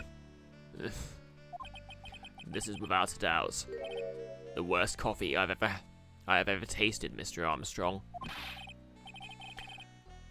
He came in here for coffee? Does his craving for coffee know no bounds? Yeah, that's right, Nolus. The Redditor is here. Perhaps Mr. Armstrong stole one of the victim's tickets on the day in question. I am the airhead nun, just a pretty little girl who everyone is laughing at. But in that case, Maggie shouldn't be the only one on suspicion. He had the wrong ticket. What? Mr. Armstrong made off with the winning ticket's pretty neighbour. So the ticket he took was worthless? Not quite. He did win something. $1. You see, I am just a pretty face. Without my looks, I have nothing. So, what happened to the winning ticket then? The one he meant to steal? Indeed. What did happen to it? God, he probably posts in, am I the asshole every evening.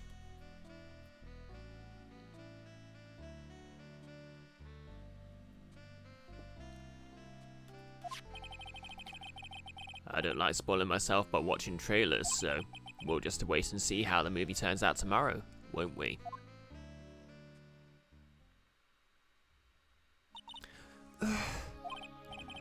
Voila! You two, time to laugh at the pretty little airhead. Looks like I won't be needing this note anymore. Victor's note thrown into the trash. Where all poems belong.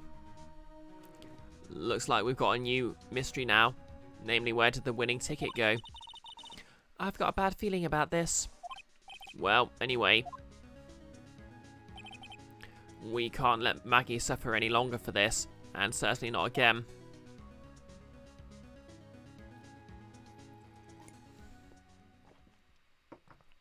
To be continued.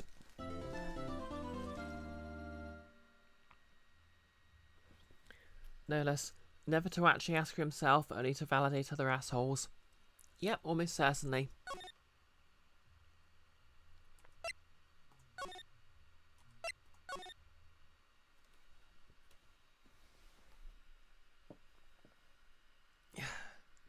Okay, just stretch.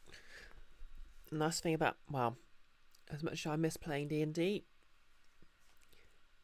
it's nice I can just keep streaming for as long as I feel like tonight. And of course I can go to bed on time, so I won't feel like poop in the morning at work.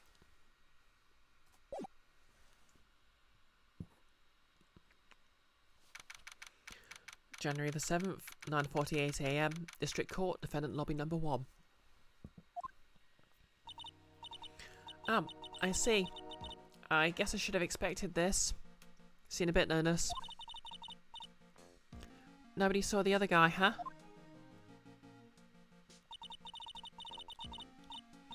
But he was there when I took the coffee over, sir. Scout's honour.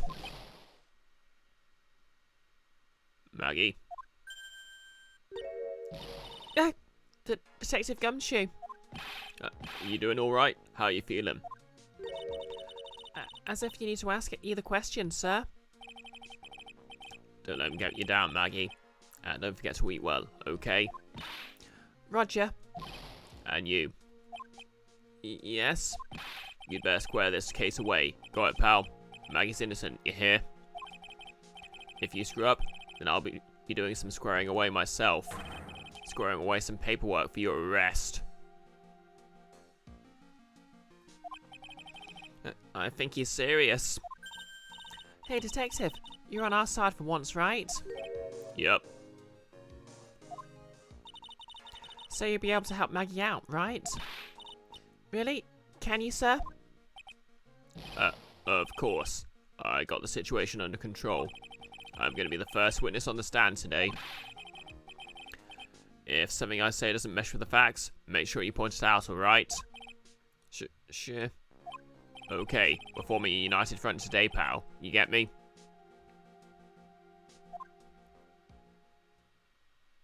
I can't tell you how grateful I am, sir. I've always admired you so much, detective. I know I can count on you. Looks like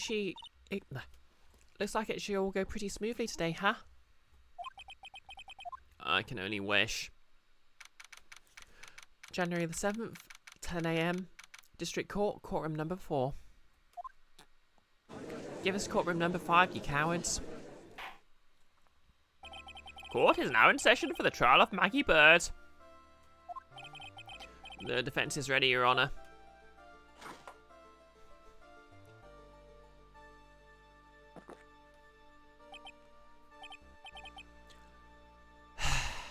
officer. Mr. Wright? Yes, Your Honor. What's wrong? Nothing? It's just that when I addressed you in the previous trial, your response was... You was talking to me. It was a little, well, intimidating. No, that wasn't me. That was the phony Phoenix. I see. So our trusty Phoenix Wright is back with us now, is he? Oh, good. I can't wait to stop bullying you again. Trusty. So, Mr. Goddo, your opening statement, please. Mr. Trite, whether you're a fake or the real deal, we will find out soon enough through this trial today. But I can already tell you I'm the real Phoenix Wright. I wasn't questioning whether you're Phoenix Wright or not.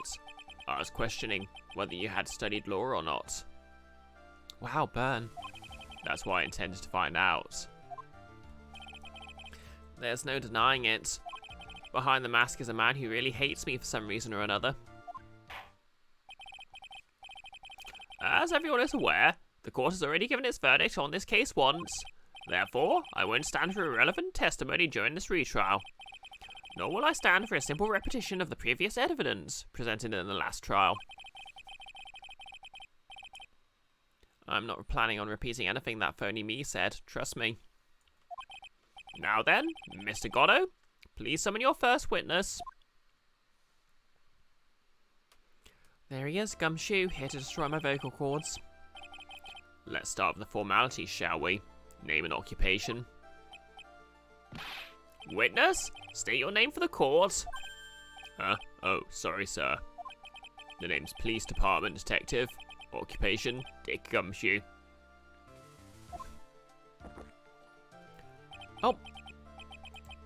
Oh, thanks for the sub, Evermore.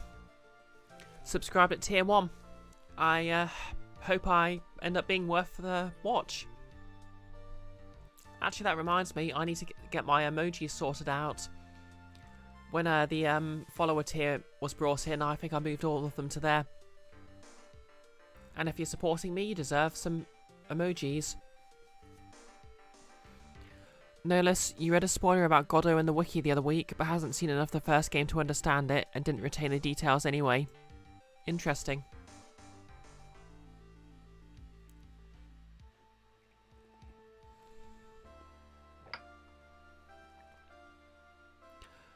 No need for that.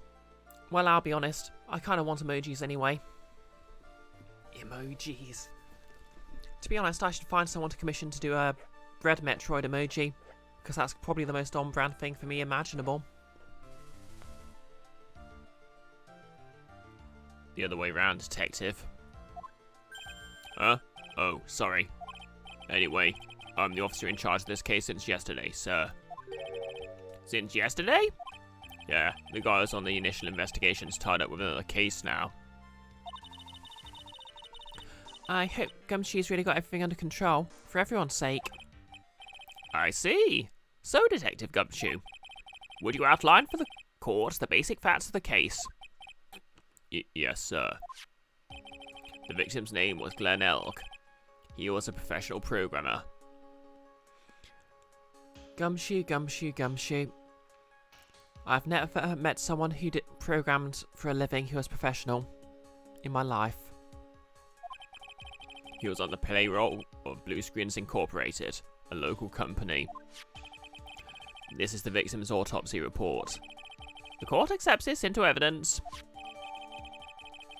Glenn's autopsy report added to the court record. Died of potassium cyanide poisoning. Time of death was between 1:30 and 2:30 p.m. And here are the floor plans of the restaurant. When the incident took place, the victim was sitting right here. The poisoned coffee was brought over to him by the waitress.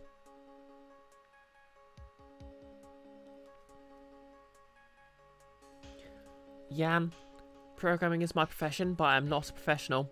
Precisely. I'm saying this as someone who went to university to study programming, but fell short of even that, just to be clear. So I sort of know what I'm talking about. Or maybe I'm just projecting a bit. The waitress being the accused? Yeah. The victim died from poisoning almost immediately after he took a sip of the coffee. At the time of the incident, there were 2 other people in the restaurant. Mr. Gene Armstrong, the owner and chef, and a regular by the name of Mr. Victor Kudo.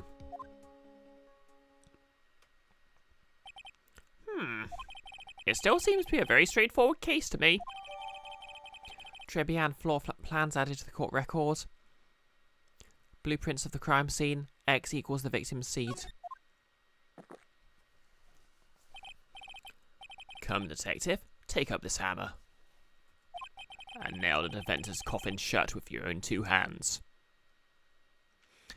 Again with the Reddit poetry. Now then, Detective Gumshoe, let's have your testimony. Yes, sir. The incident. When the incident took place, the victim was alone at his table, sir. We understand that the guy, Glenn Elk, was listening to the radio at the time. Traces of poison were found in his coffee cup.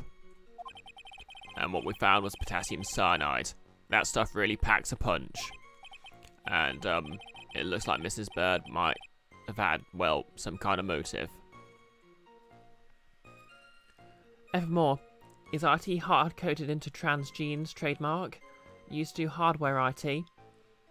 Most of your friends who are trans are programmers or network specialists. To be fair, it is sort of a, middle-class job that doesn't really care too much about appearances, and since you usually work in an office, and isn't strictly gendered, even though it can be a bit of a boys' club sometimes.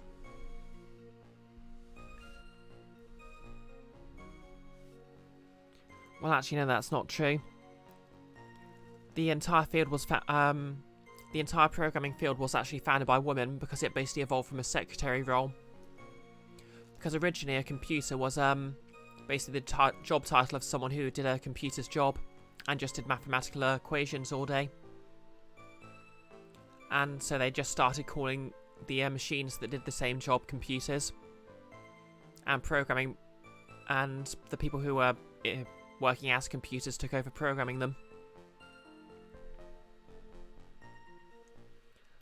And yes, Jan, maybe it's just because people realise that hardware can be changed to suit the software.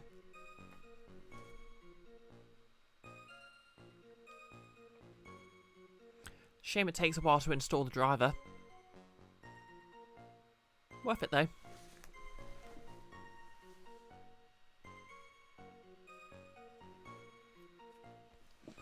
Nolus, you're still not over here's preparation is the last refuge of the weak line.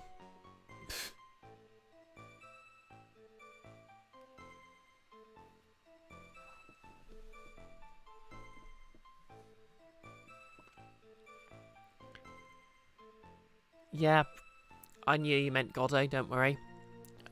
Really should have said you meant Goddo, though. Evermore, you're due for a hardware update. Oh, nice. Do you have a date for it?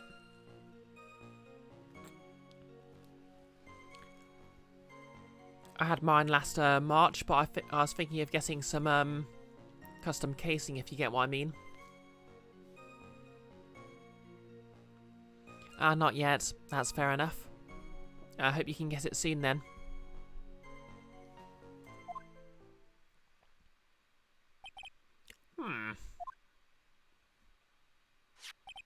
Using the dark, aromatic depths of coffee to conceal the poison.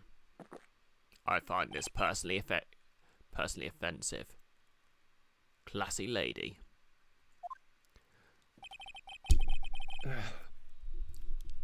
Is he hiding a fedora under that mask somehow? The facts of this case seem to be ironclad. Mr. Wright, I would ask you to begin your cross-examination, but... Yes. Please do no intimidation tricks this time around. Is that understood? You'll DM me on Discord with your issues about that. Fair enough. No less, he's wearing an invisible fedora. Yep. It's sort of like a crown, and that it's always there even when he takes it off. Bit of a Terry Pratchett reference there for you. Reminder, Terry Pratchett was a terminally online nerd who respected trans people and also loved the Thief series and extolled the virtues of stealth games.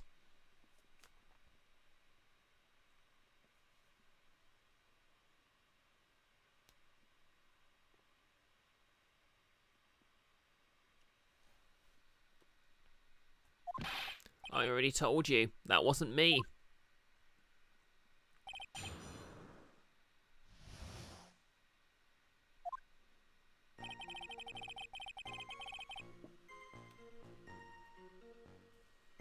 Pratchett did that with the crown too. You're thinking of when he did it with the witch's hat. Oh yeah, in the Watch novels. I think it's basically a vampire who's died in the war monarchist because it makes it easier for him to do selective, do a weird eugenics thing with humans. Very creepy. Says something like a crown being something that's always there. And then Vimes throws it back at him in the end by saying a Watchman's helmet's similar. Yep, Dragon the Vampire, that was it.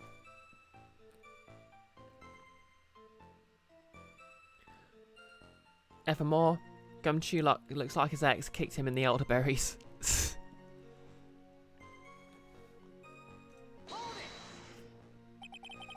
Can I stop you for just a minute? Huh? What is it? Did I say something that contradicts the evidence? He is so desperate for that to be true, he's practically crying. Your testimony just now doesn't match the testimony given by Miss Bird. She claims that there was another man at the victim's table. Yeah, that's what she said, and What killer wouldn't say that when faced with a homicide conviction? Hey! Sadly, her testimony isn't supported by the owner or the other customer. Isn't that right, Detective Gumshoe? Yeah, it's true. Their two testimonies tie up on that. They both said there was no other guy at the table. What should I do? Should I press this point a little harder or not?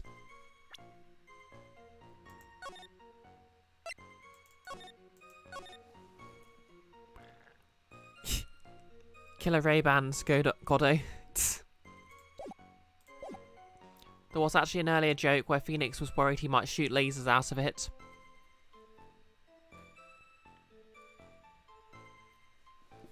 No less. The Dragon the Vampire is one of the personalities you can draw in the More Pork board game your family loves. His WinCon is a bit of a spoiler, so you won't describe it. Fair enough.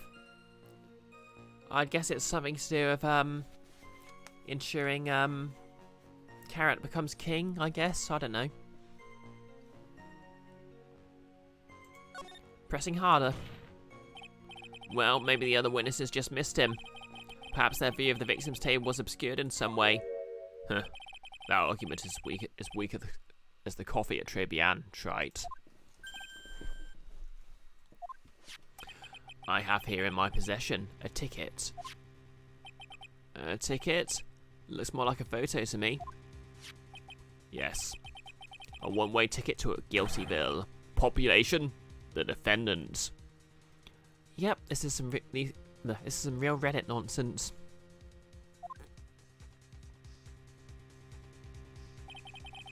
This is a photograph taken from near the entrance to the kitchen.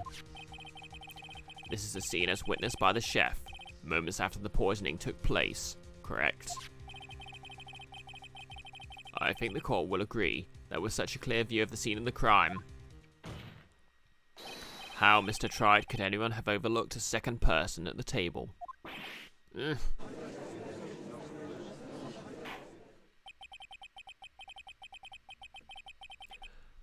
His win condition is that the board is covered with trouble at the start of his turn. Oh, fair enough. I don't know what trouble is in the contents of the game, but I'd assume it's something Machiavellian.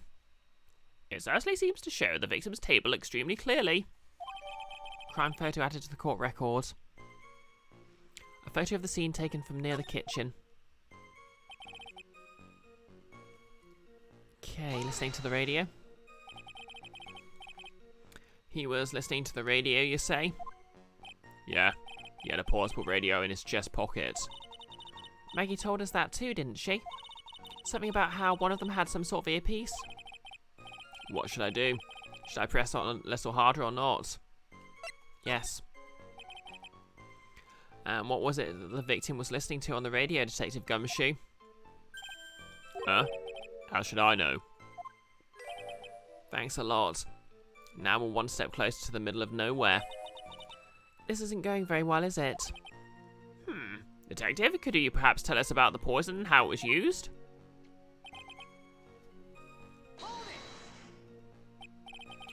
So, traces of the poison were found in the coffee cup and nowhere else? Not sure I get you, pal. Was the poison a liquid? Or was it a powder? A boson-sinium condensate? Plastic poison, perhaps?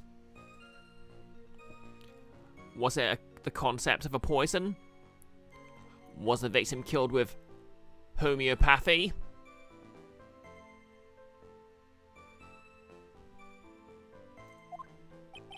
If I had to put it in layman's terms, I would say it was a powdery substance. I think potassium cyanide's a crystal, isn't it? So the poison could have been in anything that was on the table. Sugar, salt, pepper. Objection! Huh. Do you put salt and pepper in your coffee, Trite? Yes, I do. The victim took his coffee black, with no sugar. It seems that the poison could only be in the coffee. What should I do? Should I press on this point a little harder or not? Then you have Chrysoprase the troll. Wow, read that so many times, but I never said it out loud. Veterinary, who wants agents everywhere. Lord Rust and Salachi and De Word want territory. And Vimes just wants the game to end. Amazing. Evermore, the coffee cup sliding into his hand legit made you laugh out loud. Well, good news, because that's one of his main emotes. And to be fair, it is pretty funny. Are you absolutely certain that the victim even drank any of his coffee? Huh? What do you mean? According to this file, the poison was found in the victim's coffee cup. But what proof is there that the victim ever drank any of it? Oh, hey, you're right. That's what I was Objection!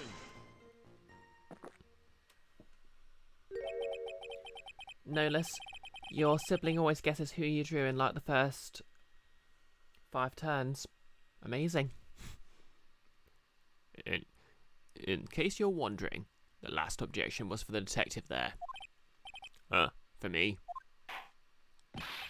Oh, hey, you're right. You may be fouling the court, but I'm not falling for it. If you have the time to waste, then you have time to present that piece of evidence. Evidence of a doom house. That piece, sir. Yes, that piece.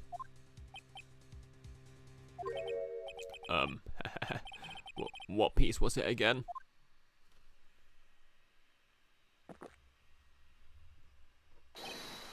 This. Should I be grateful that this coffee's only hot enough to give me first degree burns?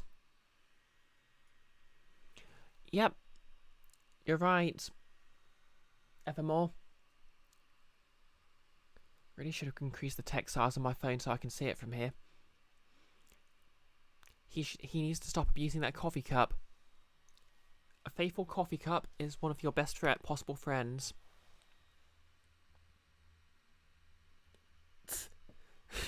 Yep, no less. The piece of evidence specifically chosen to kill Kuzco. You would call for mistrial and have Godot arrested for assault. Yeah, you'd think that would happen by now, but... Yep, Phoenix has been whipped, had coffee thrown at him, shot at with a ray gun.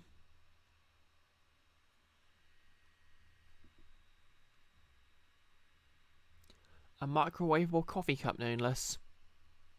No comment. Oh yep, been pecked by a bird. What a day that was.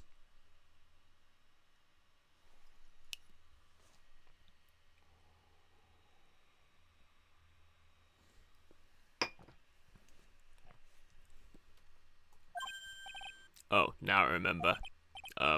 This is the, victim's coffee cup. Yes, the victim's coffee cup. Take a good look at the rim. Oh yes, it's unmistakable. There's clearly a coffee stain on it. Conclusive proof that the victim did drink the poisoned coffee that was in this cup.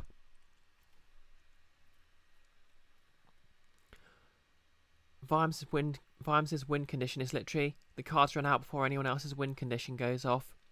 It's really well done and in character. Oh yeah, that is pretty neat, no less. Yep, only first degree burns. Evermore.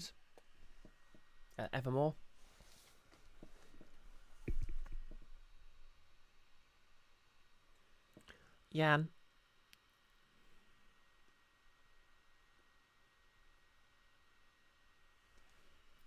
Gets head and hand pressed by magically tightening prayer beads. Huh? When does that happen?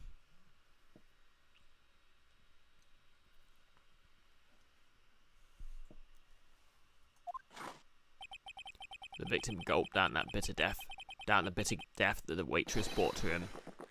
Oh, in Ace Attorney 6.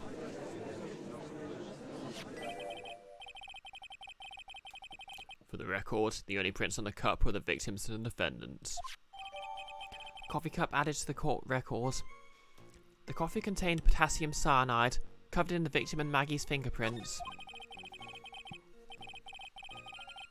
Upon further investigation of this cup, we found a certain chemical substance.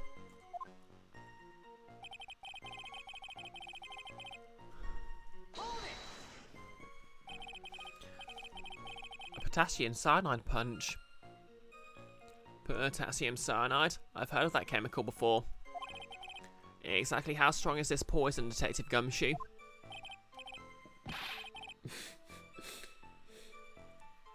Yep, no less. Like this.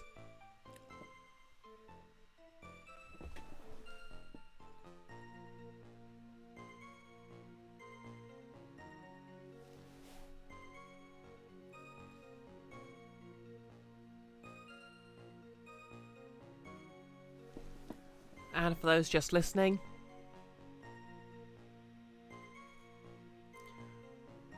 Guzzle's coffee dies dramatically.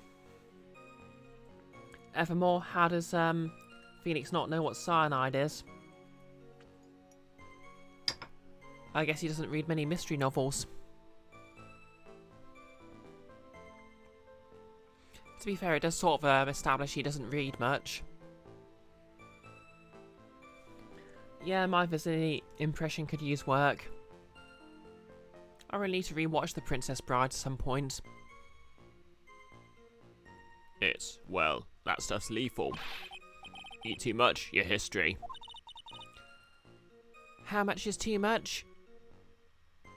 Well, Pericles said, the dose makes the poison. This sort of implies that Mayor wants to try potassium cyanide safely.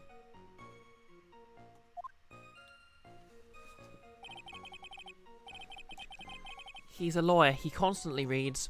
Nope, it's canonical he's too scared of the books in his office to read them. A lethal dose is 0.2 grams. That's about enough to finish anyone off. Now, Goddo, you know that poisons don't have a lethal dose, they have an LD50 per kilogram.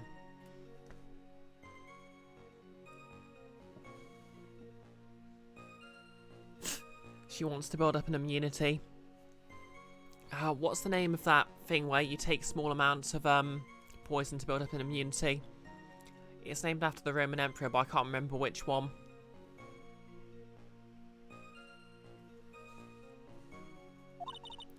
0.2 grams? How much is that? You know when you swap your ears for earwax? Yeah, about that much. It's not immunization. Specifically, isn't name for taking small doses. Something-ism. Earwax, huh? Sounds like something that Gumshoe's got an abundance of. Such a small quantity of poison could have been concealed anywhere. And, it looks like Miss Bird might have had some kind of motive. Some kind of motive? Yeah, but if you ask me, it's been blown way out of proportion. You know what my golden rule is, detective? Chuck out a bad cup of coffee, you can always get another. Huh? I don't guess it. I'm saying, we can always get another witness on the stand if we have to chuck you out. So, stick to the facts, detective. Now then, what was Miss Bird's motive? Come on, Gumshoe. They said she wanted to steal a lottery ticket. I knew it. That's what we heard yesterday, too. It disappeared from the scene of the crime. And it wasn't just any lottery ticket. It was a winning ticket for $500,000. Dun dun dun. Mr. Armstrong knew about the ticket too, didn't he? But he stole the wrong one. Then, is it possible Maggie stole the winning one? What should I do? Should I press on this point a little harder or not? Well, we've pressed on all the others. Wait a minute. The mere fact that the lottery ticket disappeared in no way implicates my client. Oh. Mithridatism.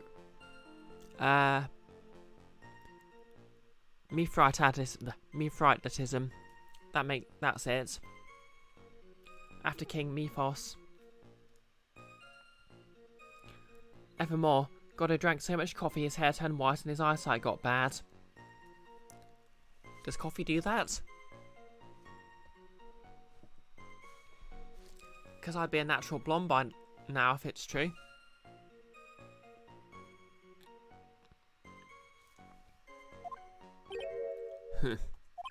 I have here in my hand the very ticket in question. Dun dun dun. Oh, to Goddo it does. That makes sense. That's $500,000? A $500,000 lottery ticket? One of the female police officers found it when she was conducting a search of the defendant. What? Order! Order! She's quite a lucky bird, our little waitress. You submit that ticket as evidence to the court immediately. I'd better keep an eye on that ticket. The way the judge's voice is quivering. Don't judges get paid enough? Victim's lottery ticket added to the court record. A winning ticket for $500,000 found during a body search of Maggie. This ticket was presented to the court in the previous trial too. But it feels heavier now, somehow. $500,000, you say? It's just a scrap of paper. What matters is where it was found, Your Honor. And that's on Maggie's person, unfortunately. That's enough. The facts of this case seem overwhelmingly clear to me. The defendant had ample opportunity to commit the crime of which she is charged. Furthermore, it seems beyond reasonable doubt she did indeed commit the crime. Like an old man who knows the score. There's also the matter of the $500,000 lottery ticket, which are we taking for safekeeping? That alone provides a very credible motive. I mean, for that sum of money, even I might be tempted to bend the rules. I don't mind an old man who is weak to the siren call of money.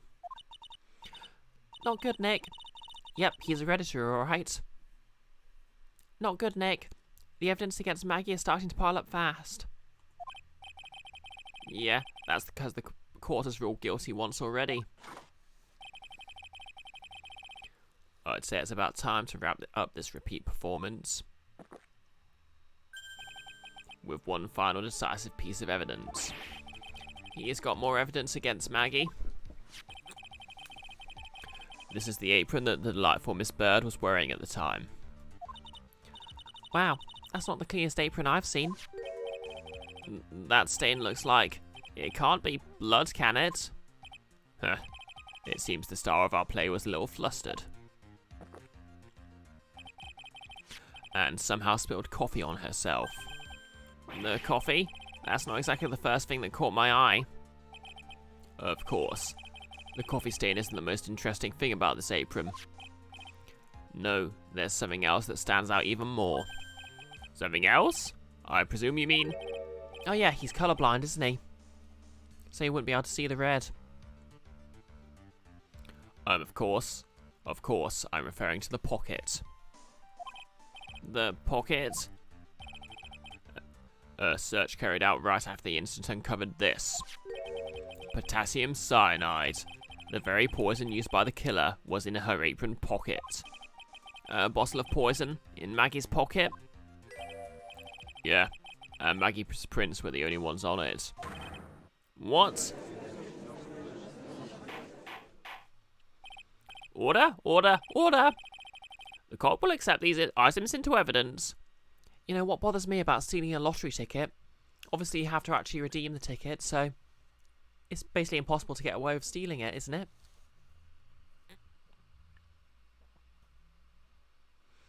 Evan will be like, wait, what are you doing with this lottery ticket that someone was murdered for? Apron added to the court record. Apron, worn by Maggie all the time, at the time of the incident, has a small pocket but big stains. Potassium cyanide added to the court record. A deadly powdery poison bears Maggie's fingerprints found in her apron pocket. There's something still bothering me, Mr. Goddo. Why have you not explained the bloodstain to the court?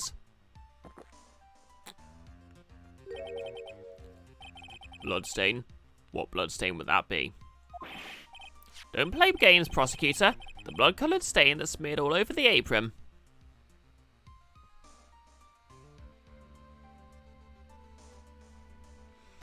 Yeah, it's probably planted. But since this game verges into propaganda sometimes, it probably wasn't planted by the cops. Unless the cop is actually specifically the villain. Which sort of happened in the last case of the first game, I guess, maybe.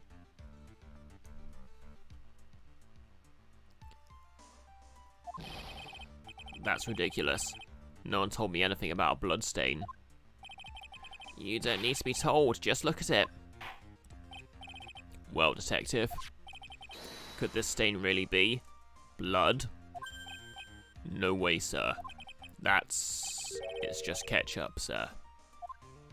To be fair, blood probably wouldn't be as red as that by now. Blood stains oxidize pretty quick. Ketchup? She must have gotten some on her apron while taking someone's their breakfast that day. You could have spoken up a little sooner, Detective Gumshoe. Copropaganda. Whoops. Copropaganda.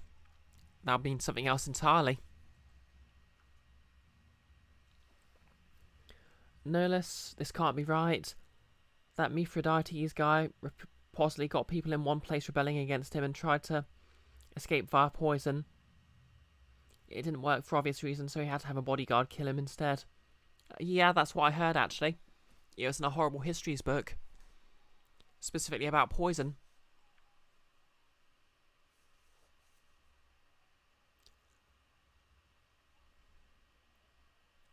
Actually, no, I think it might have been a horrible science book. Could have been in the knowledge series. But, you know, same sort of general series. You could have spoken up a little sooner, Detective Gumshoe. But let's don't like that again, and I'll have you drink 17 cups of ketchup, witness.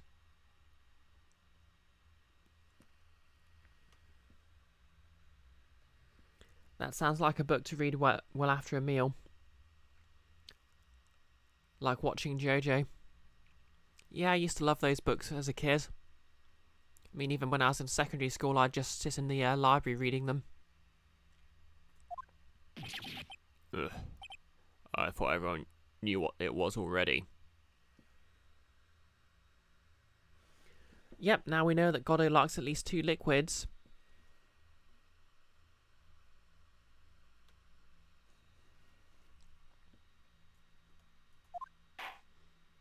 I haven't seen anything yet to make me doubt the last ruling I made on this case.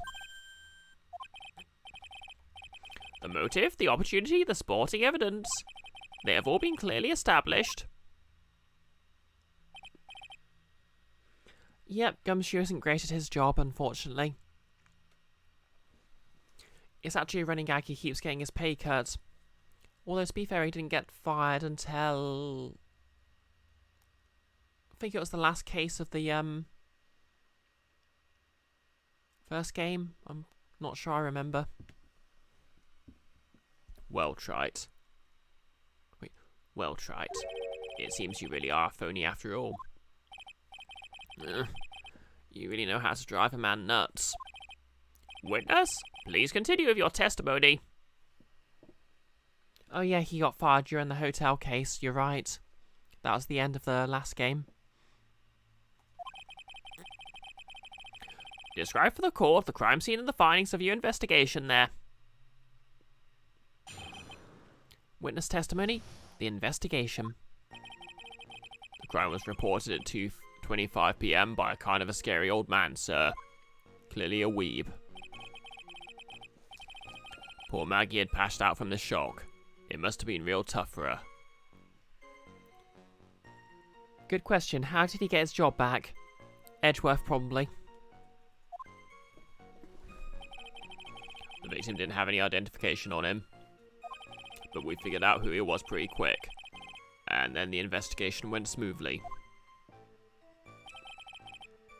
When Maggie was searched, we found the lottery ticket and the bottle of poison, and that was it. There was nothing else missing from the crime scene.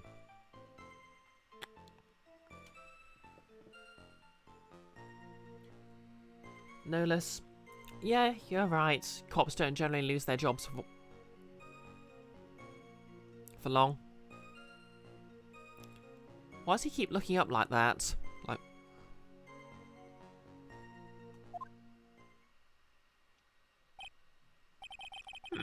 You identified the victim and secured your prime suspect. Very good. Last chance to convince the court you're a real lawyer, trite. Don't count on any more cross-examinations after this one, so let the fun begin. Yep, maybe he saw a fly in the courtroom. Good point. No less. Oh yeah, it could be just be his thinking face. It kind of makes sense. I've got one. Not that I'm aware of them using it, unless I actually shirt off like it just did.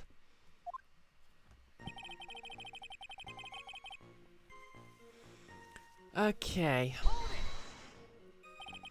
Scary old man, Detective Gumshoe.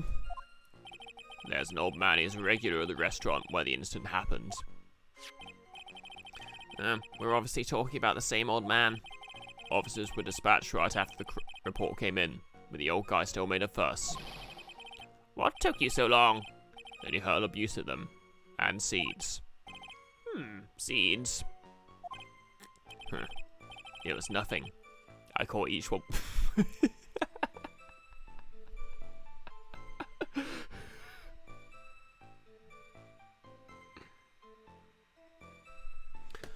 Oh, there's a boss in here. Could someone squish that?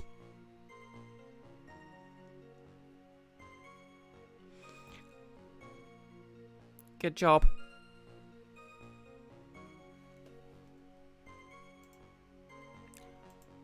Thanks, no less.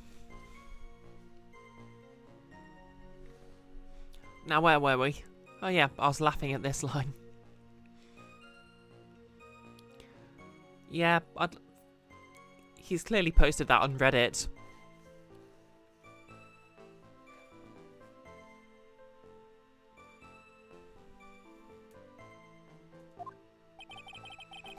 I guess not even the mighty Goddo can avoid being attacked by that guy. The old man was the only other customer in the place at the time. He took his time finding a payphone apparently, so he was late reporting the crime.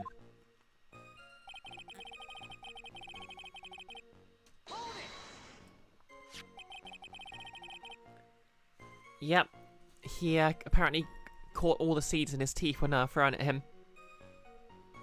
Guess he was secretly grounded. How long was the defendant unconscious for? The officers got to the crime scene at around 2:40. Maggie was still out cold in the kitchen at that time. It took another 10 minutes or so before she came to. Yep, our Goddo, the best lawyer ever. I hear that Goddo is shredded. He has an 8-pack.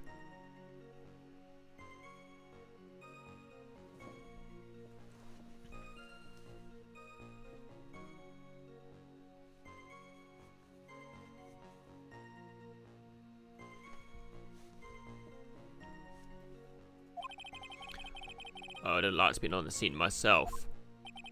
I bet you would have liked to have carried out the search too. I would have loved to see Maggie asleep like that, all pretty and peaceful. Bloody hell, Gumshoe.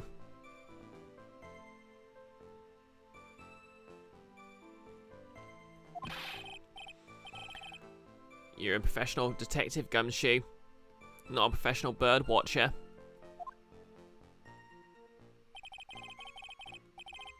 Save the romantics for your own time, detective. God, Goddo.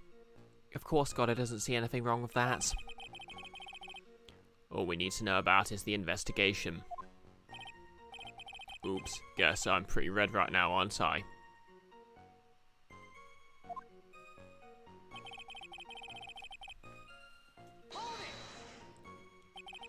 He didn't have any. You saying they were stolen then? No, I don't think so. The victim didn't have a driver's license or even a credit card on him, pal. Ah, Goddo coffee.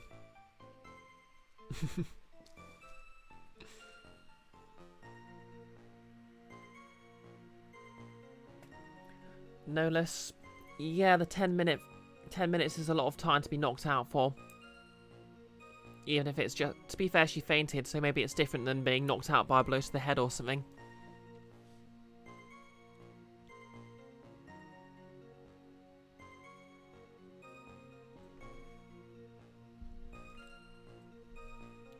Wait, I have first aid training, I should know that.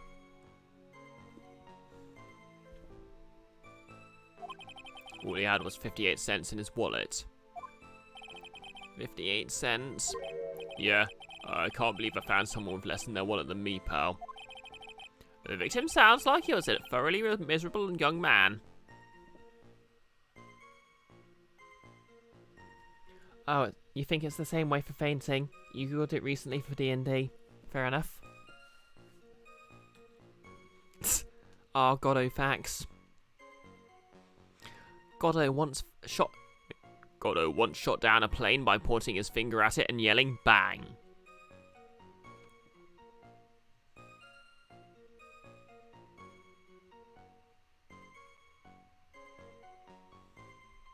Goddo is actually short for Sexy Shoeless Goddo War.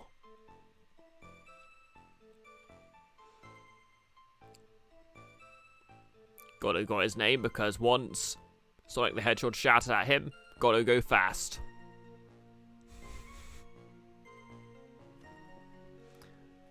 Evermore, Goddo once drank a keg of coffee.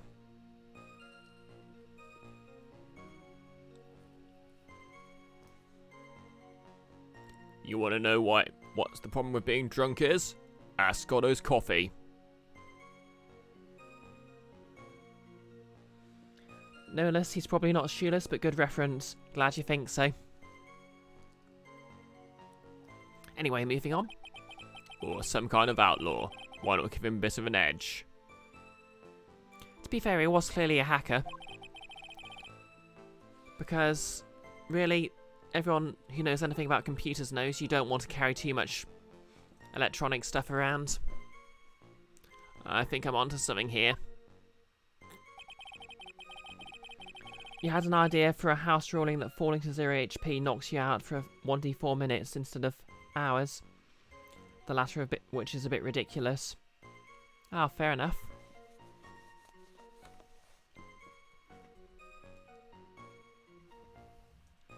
But how did you figure out who he was? Wait a sec. Huh? Did I say something dumb again? Let me paraphrase what you just testified to this court.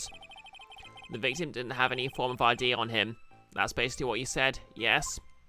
Yeah, basically. In that case, how are you able to identify the victim so quickly? Oh, that.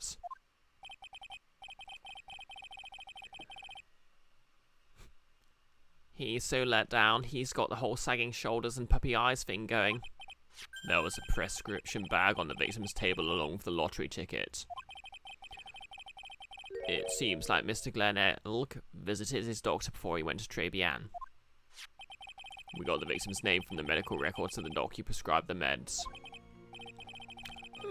That's a reliable enough source for the court. No wonder he was so poor. He was in America and had to get medication. What should I do? Should I leave this alone or ask to hear more?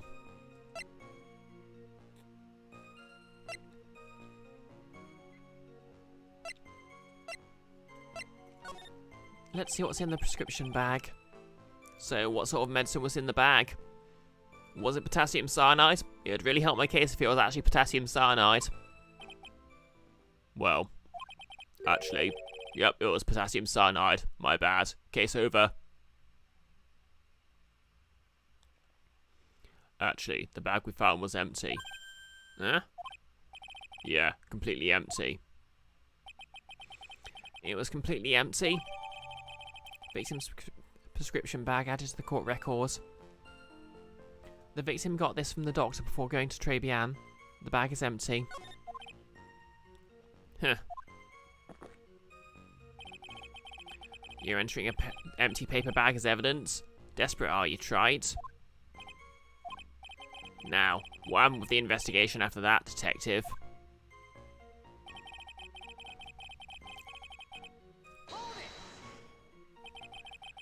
But the defendant had been passed out for a while, correct? In that case, isn't it possible someone planted the evidence in Maggie's pocket? Hey, yeah, you nailed it, pal. It happens to me all the time. Does it? We had a department party the other day, and when I got home, I was wearing the boss's shoe.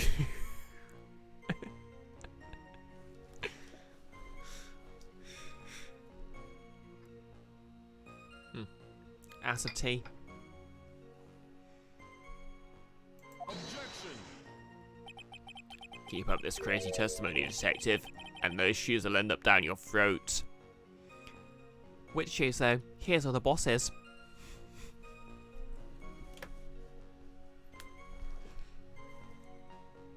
Oh, Gumshoe alleges that he apparently walked home from an office party and realised he was somehow wearing his boss's shoes.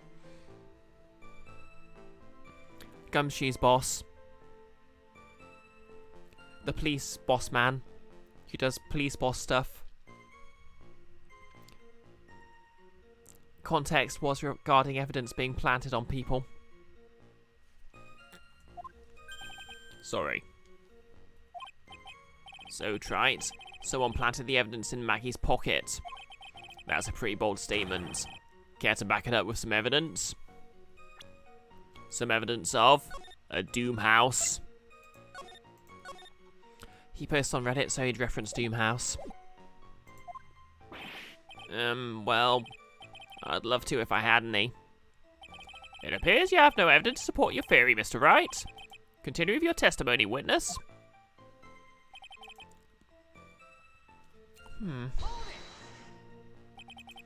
So the $500,000 lottery ticket and the bottle of poison were accounted for?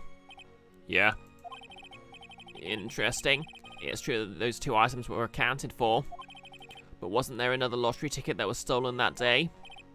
Oh yeah, the one in the restaurant owner took. Yeah, unfortunately Phoenix isn't doing too well. You want a whole dollar with it? What a lucky guy, huh? And they're just going to let him get away with it? It was just $1, detective. I guess no one cares when it's that little, except for Gumshoe. If I don't find a hole in his testimony, the judge is going to hand down his verdicts. Gumshoe isn't giving us anything to work with, and we can't find any contradictions if he doesn't give us something. Yeah, that's true. But Maggie and Gumshoe are like Dumb and Dumber. Our only hope is that they were so dumb they missed something obvious. Come on, Gumshoe, be the dumbest you've ever been.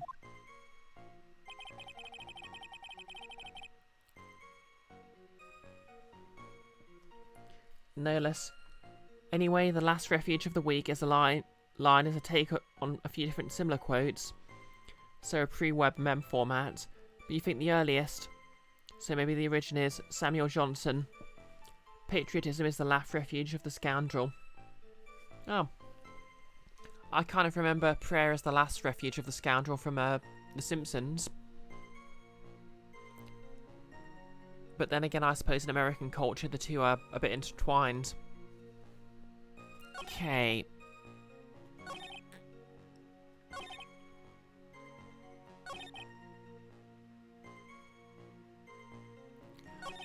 Maybe if I ask him about this again and ask about the thing that wasn't the bag.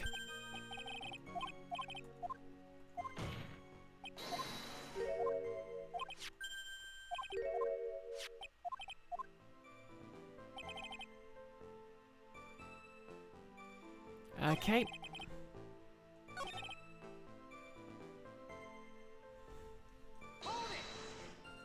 Guess I don't get to ask about that.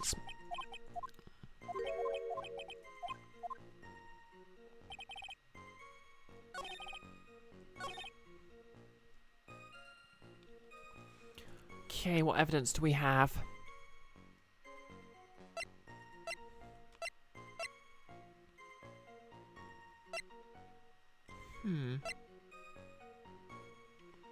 Oh yeah, we found this paper.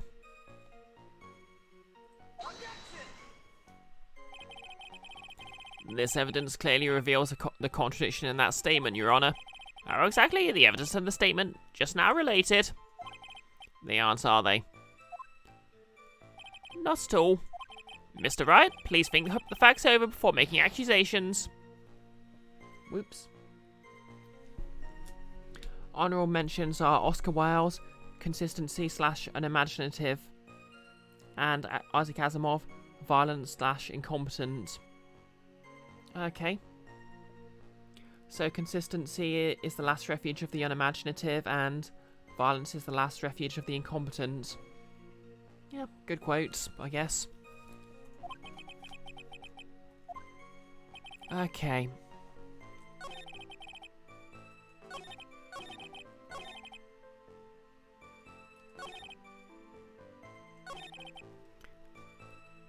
Let's read the autopsy report again.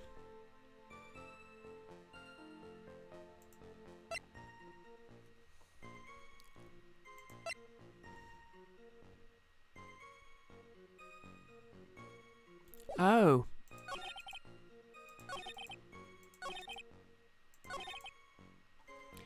Maybe if I present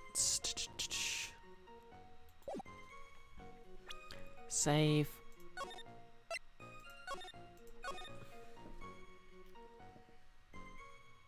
the wild quote comes at you pretty hard. Yeah, to be honest, I think that's it. Quite a good quote. I mean, personally, I think you shouldn't necessarily condemn violence if it has to happen, but it's usually the result of something else going wrong, if that makes sense.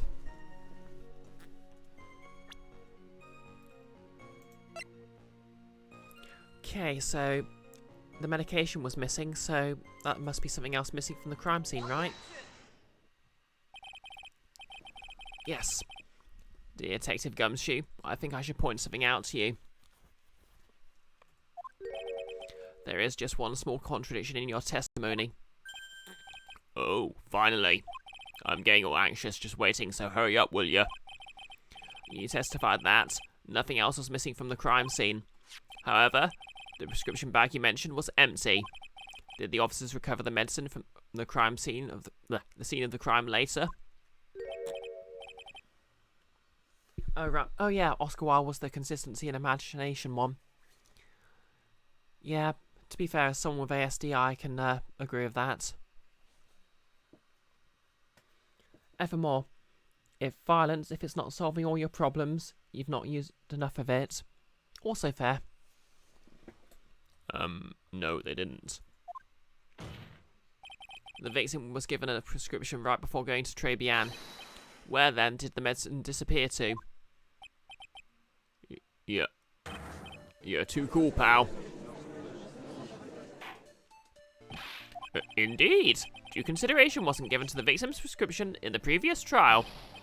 Witness, why do you always overlook such vital pieces of evidence? I guess that's the most careless thing I've done so far, huh? The victim was killed by poison, and the victim's medicine mysteriously disappeared. The victim's own prescription could have been the lethal poison itself. Oh my god, I was joking about the prescription being potassium cyanide, but... Order! Order! Well, Mr. Gonno, what do you have to say to that? That's all. What? Read for the court the name of the clinic on the prescription bag, if you will. What's the clinic's name got to do with anything? New ear otolaryngological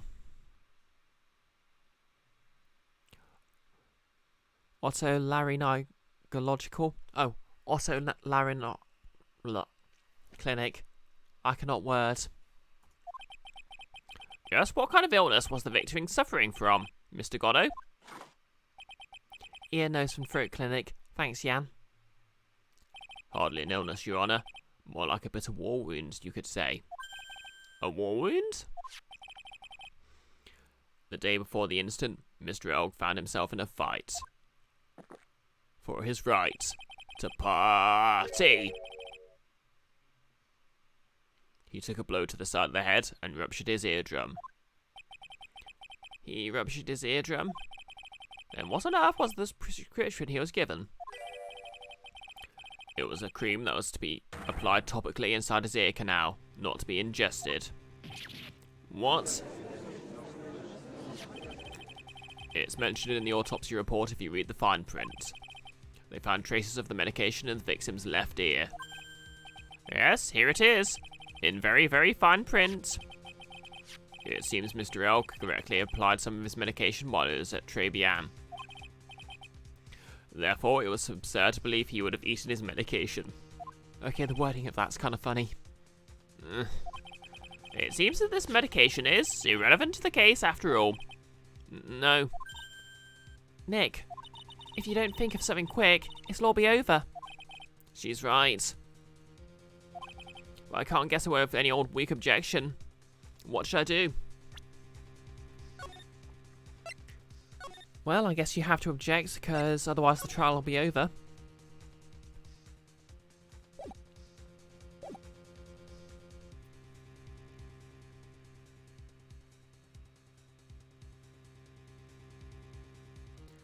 No less, violence certainly works out that way in the book you just finished. Iron Widow, Chinese mix with Handmaid's Tale overtones. Well then. Good quote. On this channel we support safe scumming. Push that issue. Only moments ago, Mr. Goddo made the following statement. It seems Mr. L correctly applied some of his medication while he was at Tribulations. If that's the case, why was the medication not found at the scene of the crime? but the medication in question was for topical use inside the ear canal. That doesn't change the fact that it could not be found at the crime scene. However insignificant it may seem, it is a lawyer's duty to pursue the truth. Thanks for the quote, no less. How many are we up to? 145. Nice. Objection. You know as well as I do that the medication is irrelevant. It hardly seems like a prescription drug would contain potassium cyanide. I mean, that wouldn't be why it's prescription. It hardly seems like the waitress served the coffee the waitress served would contain it either. But it did. The possibility is undeniable. That's enough. Yep, no less.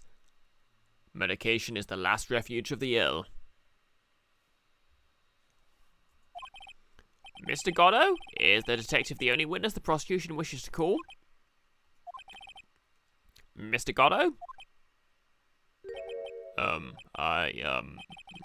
I've got my own witness I'd like to call, sir. It's the old man who was there in the restaurant on the day of the murder. Victor Kudo, the pigeon hater. Insert joke about fee here. Very well. The matter of the disappearing medication seems a little more than trivial at best. However... Yo, dog, I heard you like the witnesses. So I had your witness call a witness so you can testify while you testify. Can Gumshoe do that? Good question. Apparently, yes. Because the law in this setting makes no sense. However, it wasn't explored at all in the previous trial. And that's something that bothers me. Yay, good job, Nick. The court will adjourn for a 10-minute recess, after which we'll hear the prosecution's next witness. Evermore. Can I get a witness? Amen. I apologise to anyone from America for my attempts at cowboy accents. Huh. I suppose this means I'll just have to finish you off in my last 6 cups. Court is adjourned for the recess.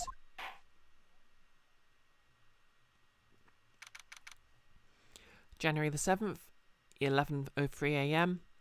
District Court, Defendant Lobby Number 1. No less has Hosier singing Take Me to Church in your head right now.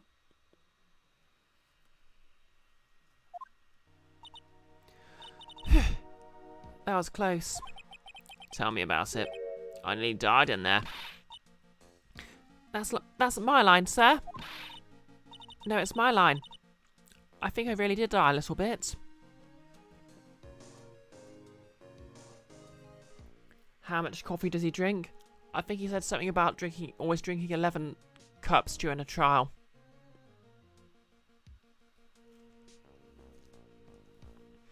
I mean, to be fair, I myself drink 3 cups every morning. Looks like we all nearly died in there. I can't believe Detective Gumshoe. How could he betray us like that? Oh no. Huh? He said he'd help me. But he totally set me up. I don't think he meant to do that, Maggie. He was backed into a corner. I mean, the guy's got to do his job, right? It's okay. I know all about lies and betrayal. I've had them my whole life. But it really hurt this time. It felt like someone punched me hard in the stomach. I hate that guy. I don't ever want to see him again. Oh no. Poor Gumshoe. So the next witness is going to be that old guy from the park, right? Yeah, Mr. Kudo. Lover of waitress outfits and projectile seeds. I bet he's going to be really stubborn. I mean, he's pretty set in his ways, you know. Yeah, he's a big old grouch. You going to be able to handle him, Nick? Yeah, I can take whatever he throws at me. Even those never-ending bird seeds. Evermore. You're guilty of a few cups yourself, but this dude drank like 10 pots of coffee.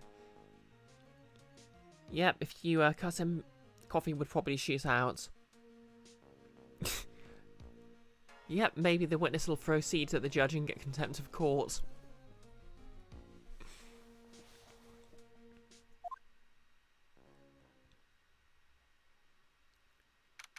January the 7th, 11:15, District Court, Courtroom Number 4. Court will now reconvene for the trial of Maggie Bird. Mr. Gatto, your next witness, please. The prosecution calls the lucky old timer who caught the show over a cup of coffee. Will the witness please take the stand?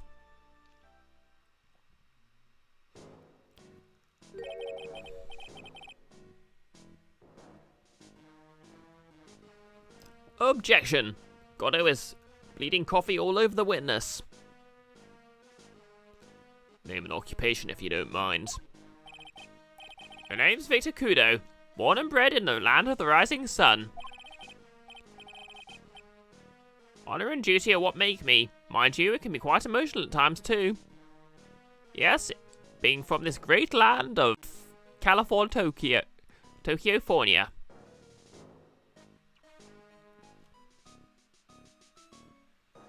Gatto has a bionic gut to go with his visor. Makes sense. We don't need to hear about that, Mr. Kudo. Just tell the court your occupation. My occupation? Listen, young'un. How much do you think there is for... How much call do you think there is for kimono embroidery here? Kimono embroidery? That's what I do, or did back in Japan. I embroidered family crests on kimonos. You know, I suspect this guy's just a massive weeb. My ancestors were embroidering kimonos before this country even existed. Wow, a real craftsman. They're a dying breed. Hey, maybe you can embroider my costume sometime. Anyway, like I said, there's not much demand for that kind of thing here. So I had to take a job working the cash register at a burger joint, pretending to smile. Moose. No wonder he's so grumpy. That burger joint would have been better off putting him in the kitchen. Now then, witness, were you in the restaurant at the time of the incident? Oh yes, I was eating some seeds over a cup of Javakino. Seeds? What do you think these are,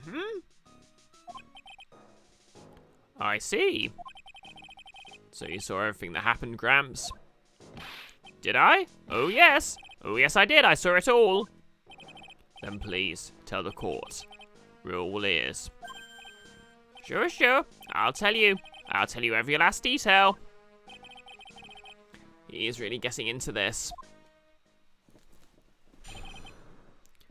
What I witnessed. Yeah, they must be sunflower seeds. I'd imagine nuts would be too expensive. The young man was reading the sports paper. The serving girl bought him a Javatino, but she put something in it. Is that actually Maggie Bird? Her hair looks a lot darker. That must be the creepy girl from before. The man took one sip of it, looked like he was in terrible pain, then collapsed.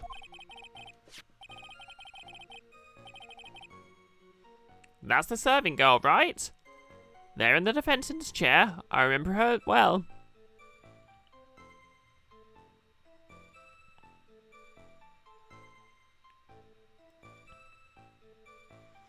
Yep. Wednesday Karma.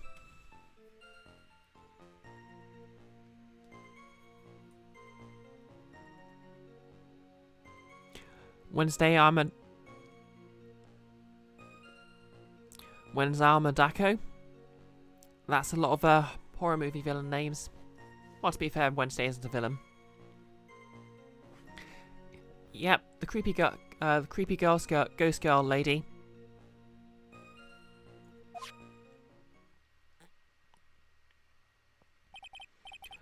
Mr. Kudo, she is not a serving girl. Please refer to her as a waitress. I can't believe the judge is being the reasonable person here. Ha! You're as bad as the rest of them. All these newfangled words. What's with the old-fashioned ones, I mean, what's a cisgender? I don't trust them. Not to trust cisgenders. Newfangled? All this talk of radios and glasses is wireless and spectacles, I tell you. Excuse me? Listen to me, everyone. Don't forget the old values. Don't let the good old days slip away. Well, I think it's time to begin the cross-examination, Mr. Wright. Yes, Your Honor.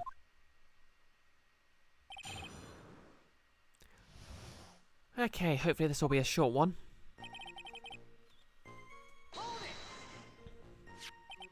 So you saw the victim then? You saw Mr. Glen Elk? I wanted to know if Guts and Braun retained his championship or not. So he was looking at the sports paper the victim was reading, huh? And at the location in question.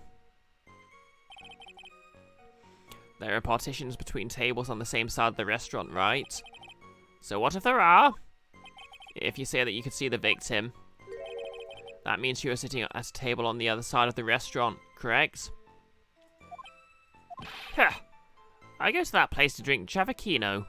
I don't go to sit. I don't remember which table I was sitting at. You mean you go there to either waitress?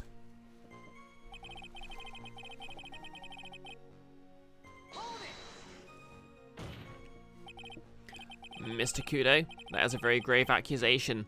Are you sure about what you saw? Victor Kudo never makes mistakes. I dot every T and cross every I. I see. My eyesight's fine. The doctor says I only need spectacles for reading and driving.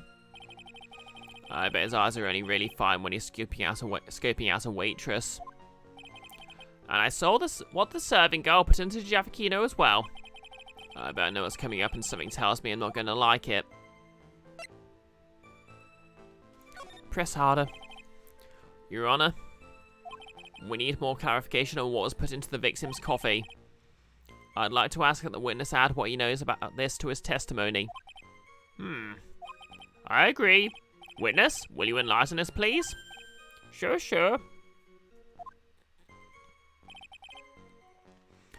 There's no question about it. She put some very conspicuously put some white powder in there. And believe me, I know what white powder looks like. Check out my nose. Did she really put that into the coffee? You doubt me, boy? She took out a small brown bottle and sprinkled it in. A brown bottle, you say?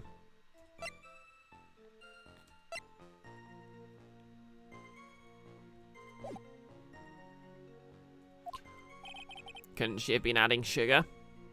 Sugar? In a small brown bottle like that? Like that? Witness, could you please describe the bottle in more concrete terms? It's a bottle like this, perhaps. Oh, there it is. That's the one. Kiara, you made it. Can we get a shout out for Kiara? Nolus. My eyesight's 20/20/20 when it comes to white powders, and it wasn't cut with anything either. Pfft. Thanks, Nolus. How'd your Christmas shopping go, Kiara? That's the bottle of potassium cyanide, I presume. It's fine. Glad to have you here. So what the accused put into the coffee? I think it's clear, don't you? Christmas shopping was easy. What's your trick? How am I? Yep, well, a bit sleepy from work, but because there's no D&D, I've basically been able to stream this for... Oh, we're up to 3 hours now. I think I'll call it after this witness testimony.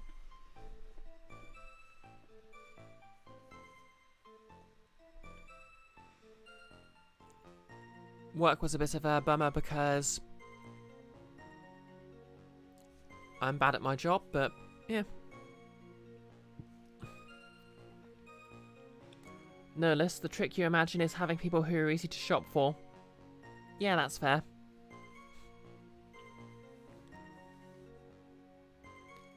So what did the accused put into the coffee? I think it's clear, don't you? Ah, for your nephews, so it was easy. Fair enough. My family are all impossible to shop for. I literally had to ask my brother what he wanted. My dad won't commit to anything. And he keeps invoking my mum when we ask him, which is actually kind of upsetting. So I don't want to ask him. My sister-in-law wasn't so bad because I just got her a voucher for the makeup company she likes. Yep, stevia goes in the coffee. The man took one sip of it, looked like he was in terrible pain, and then collapsed. He took just one sip. You young'uns, you waste everything. Those Javaquinos cost $8. In the good old days, we'd have drank every last drop, eaten a cup, and then died. What a line. What a line.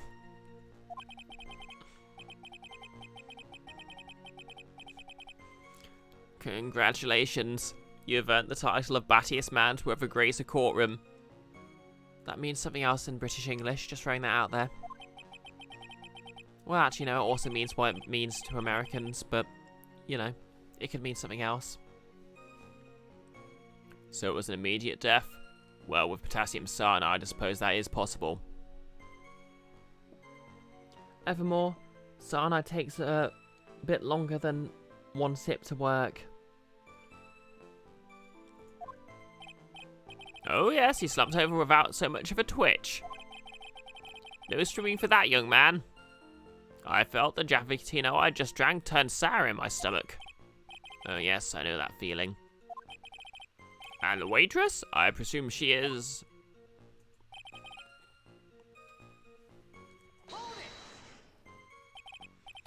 You said I remember her well in reference to the waitress. Did she have any particular features you can identify her by? Particular features? It's a disgrace, that's why it is. Sorry. You can see all the way up to her, you know. She's practically naked in that uniform.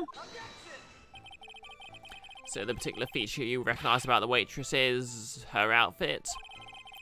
But anyone could wear just such a uniform. Even me. Don't give out Edgeworth ideas, Nick.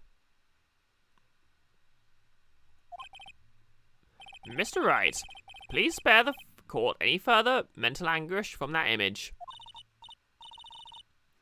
Don't get all excited, Nick. You've got to keep yourself together. I guess I got a bit carried away. There are other things I recognise about her too. He seems pretty sure of himself. What should I do? Press it. Yeah, anguish is kind of harsh. Sure, you saw a waitress take the coffee over to the victim. But what matters if whether that waitress was Maggie Bird or not? Quite right.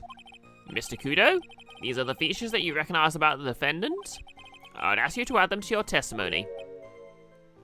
Sure. There was a ribbon in her hair, and her apron straps were loose. Well, that narrows it down. You do seem to remember several details about her appearance. But what about the most crucial detail of all? Her face. As if I'd remember that. Wouldn't remember that. The witness noticed the straps on the accused apron. He's unlikely to make a mistake about her face. That's right. I can even tell you the colour of the ribbon in her hair. It was red. So you see, there's nothing wrong with the witness's eyesight.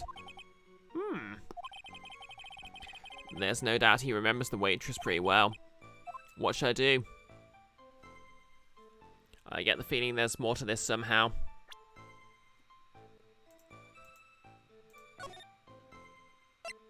Okay, what do we need to ask about then? The ribbon or the back? Well, I guess he only saw her from the back. So... Mr. Kudo, you seem especially interested in straps. Why is that? What? The ribbon in her hair, the straps in her apron. What's the fascination? Fascination? Objection! People have all kinds of fetishes, Trite. Wow, they outright said it. Oh yeah, Maggie has her hair in clips, not a ribbon. We don't need to embarrass the witness. Listen, you young upstarts. I haven't got some sick strap fetish. Is there any relevance to the witness's unusual love of straps, Mr. Wright? I was just curious as to why he was so fixated on the waitress's straps. I said I haven't got a strap fetish. How many times do I have to repeat myself? What a line. What a line. Very well. Continue with your testimony, Mr. Kudo, and make it strapless. Okay, that means something else in the context of LGBTQ culture.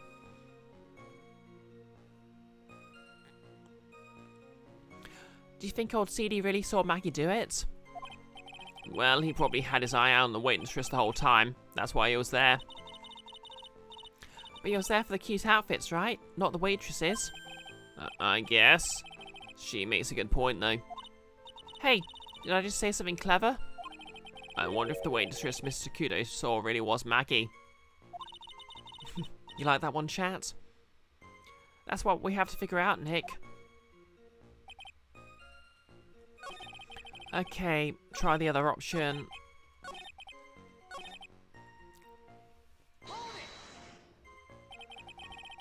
Okay, you'll be right back. You've got to take your child to work. Fair enough.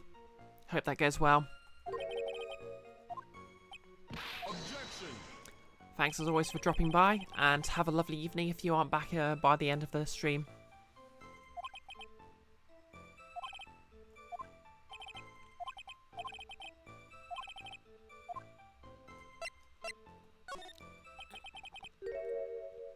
The identifying features you described are all things you'd see from the back. So what? Is it possible that you never saw the waitress from the front at all? Objection! Huh. He's got you there, Gramps.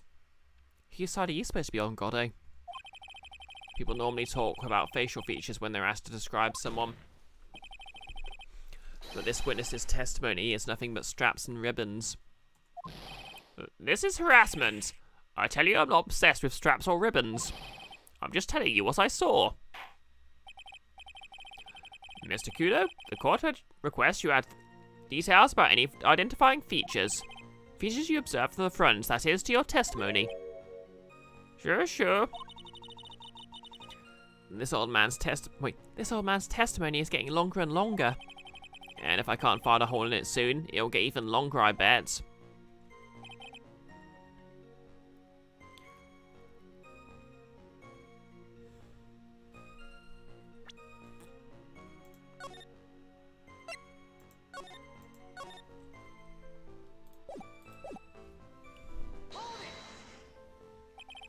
You didn't find anything to be distinct, but you did see clearly the witness's face, yes?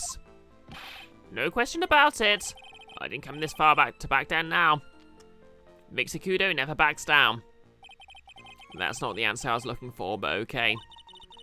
This has turned into a matter of pride for old CD now, I guess. I wonder if he really did see Maggie's face or not. Like I thought, we need some concrete proof of this. Proof that the old guy didn't see the waitress clearly from the front. Okay. Finally have it. Yep, old CD is indeed a good nickname, no less.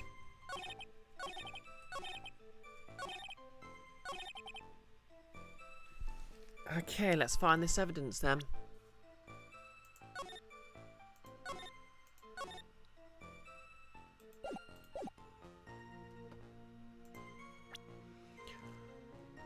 Proof that he didn't see her from the front.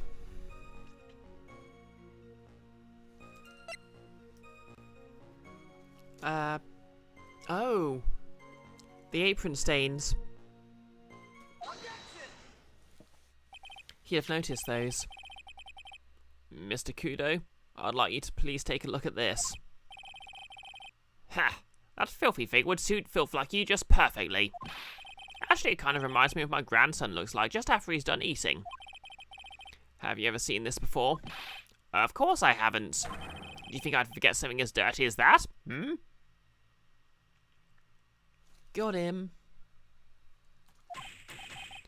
Well, you half-witted clot. Yep. Past dance, Phoenix, you've earned it. What? What is it? Ever since I said you half-witted clot, there's been an eerie silence in here. Mr. Kudo, this apron is the apron worn by the defendant on the day of the poisoning. And as you just said yourself, you wouldn't forget something like this, which means if you'd really seen this apron before.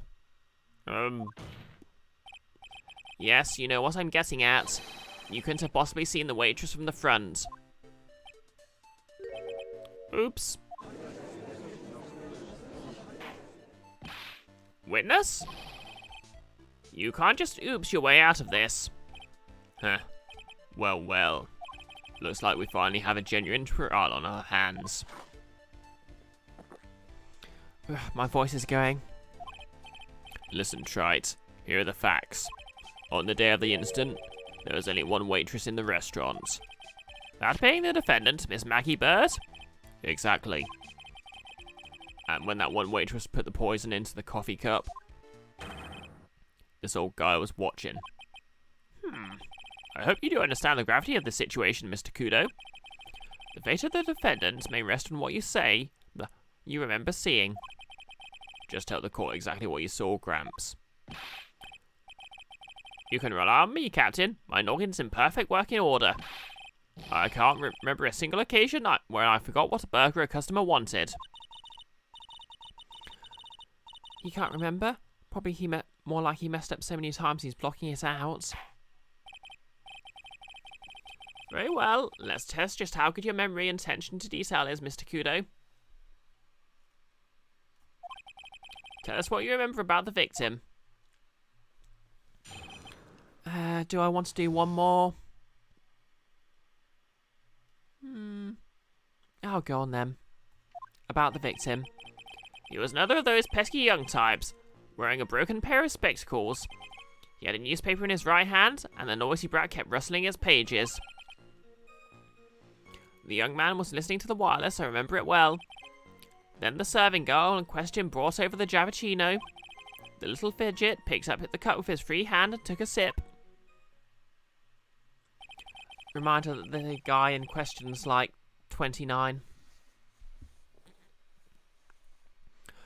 The testimony we just heard was to test how credible the witness's memory is. Yep, no, that's just one more level. It seems to be that he remembers the victim in a great deal of detail. Oh yes, I hate those you-know-what types who are so vague about everything. How are we going to handle this, Nick? We only need to do one thing. We just need to prove that the old man's memory is shot.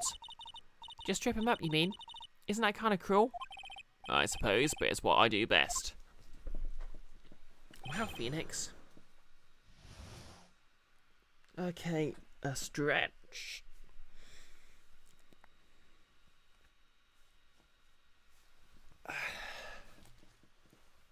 Let's do this.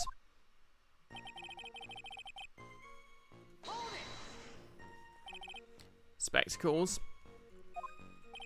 Dark glasses to you. One of the lenses was green, but the other was broken.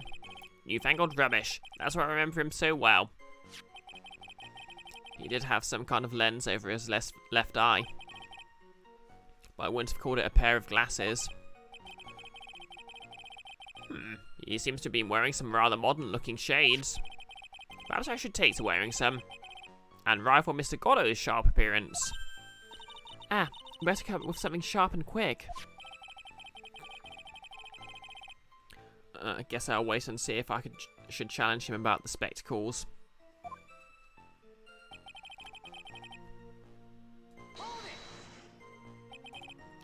The newspaper was a sports paper, was it?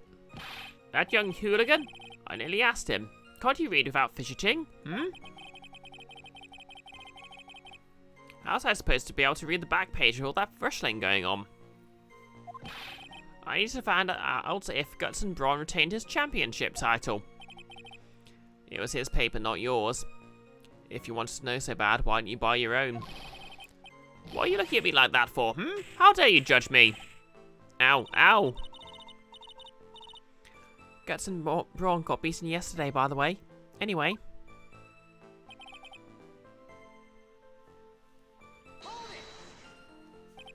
The wireless.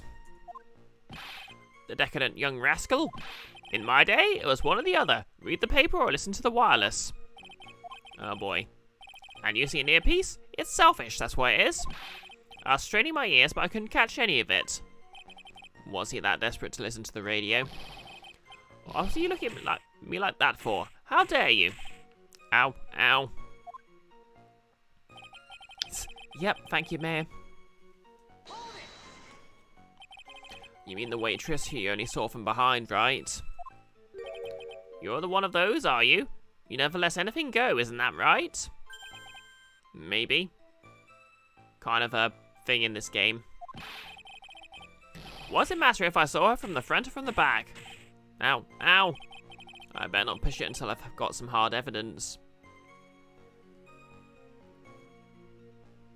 Yep, an earpiece is indeed considerate, thank you very much, no less. Then again, old people get weird about you wearing headphones for some reason.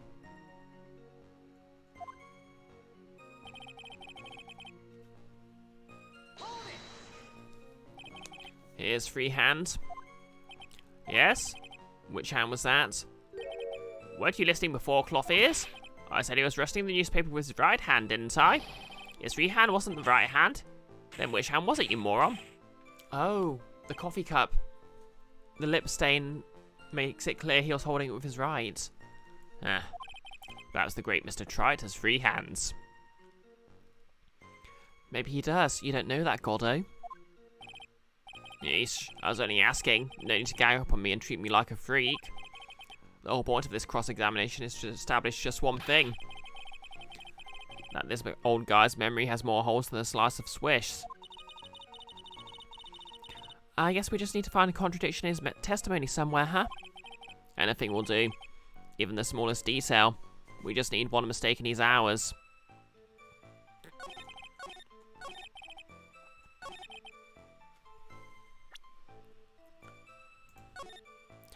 Savey save.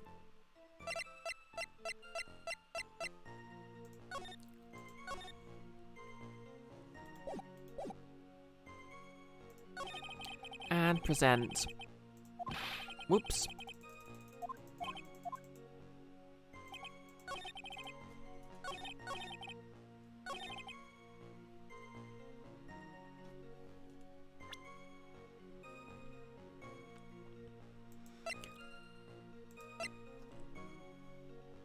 Ding.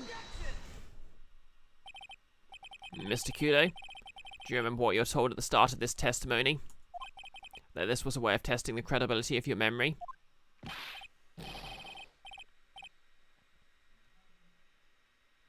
Yeah, to be fair, I don't know. The hand someone's using is a bit of a detail.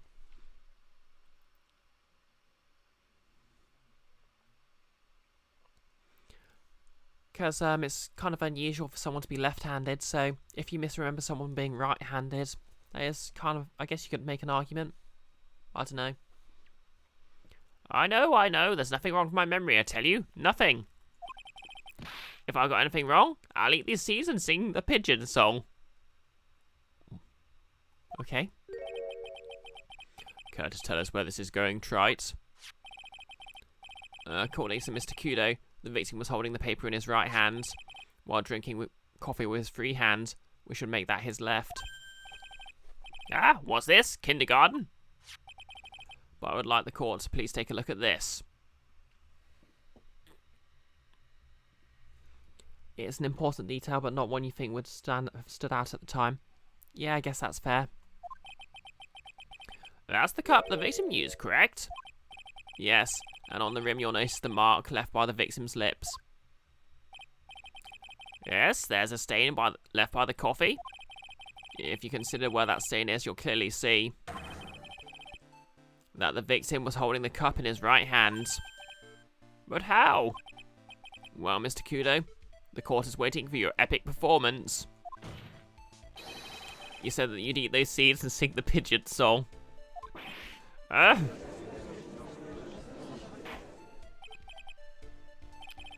Mr. Kudo, I'm afraid this is simply not acceptable.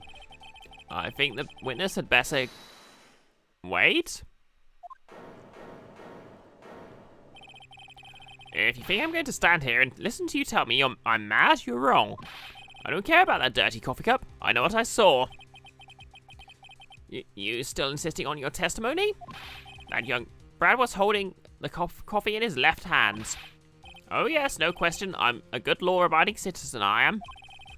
Here's that dead young hotbod, and you, Spiky Hat Yahoo, who are at fault. Who, me? Thank you, old man. We've heard quite enough from you already. Don't call me old man, old man. Been around for 68 years, I have. You can't ignore me. Listen to what I've got to say. Okay, Boomer. I'm sorry, Mr. Kudo, but... Sure, why not hear a little more? Mr. Gordo? Why are you doing this to us? Because I'm an asshole. But this is my 16th cup of coffee. So this is your final stand. Thank you, Captain. You can rely on Victor.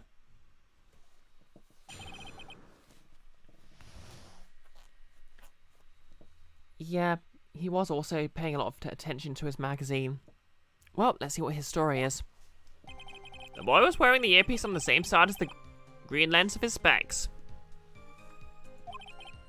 He kept fiddling with it all the time. He was fiddling with it just before he picked up the cup, too. And then he used the same hand to pick up the cup, his left hand.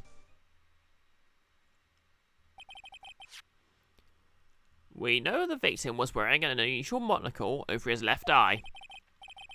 It wasn't a monocle, Your Honor. It was a small computer monitor often used by programmers. Really? How come I never got to use one? A monitor? You mean like a television screen? The inside of the lens is a screen that displays computer data. It's called an HMD. It's a common tool in the victim's life of work.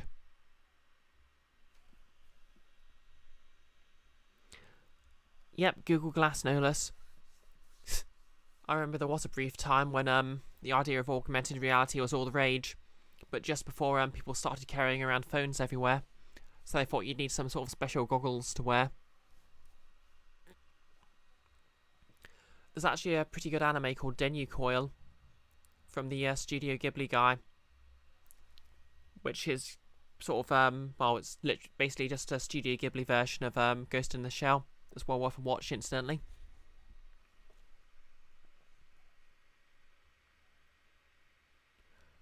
Yep, we're so lame back in the 90s. Yan, cause of death, being a glass hole.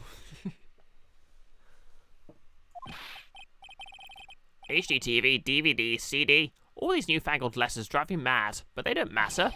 I know what I saw, I'm telling the truth. It's true, he doesn't seem to be lying.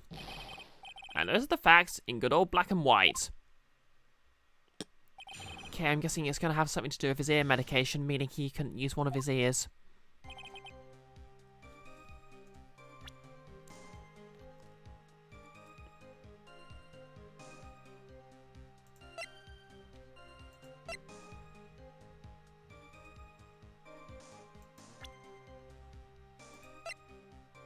Left eardrum was ruptured. Gotcha. I'm not sure what the relevance of this is, but... Mr. Kudo, there is something very strange about your observations of the victim. What? You say he was wearing the earpiece on the same side as the HMD? No question. You can lock me up if I'm wrong. It was his left ear without a doubt. I could only see that side of his head from where I was sitting. I don't think so. What did you say? You're no doubt unaware of this fact, Mr. Kudo. But the victim couldn't hear with his left ear. His eardrum was ruptured. Ah? Traces of medication for his condition were found in his ear canal. That's right. It's impossible that the victim was wearing his earpiece in his left ear, because he couldn't even hear in that ear. I fear, if you want to consult a seer. Is that true, Captain? It is. Pigeon! Pretty pigeon!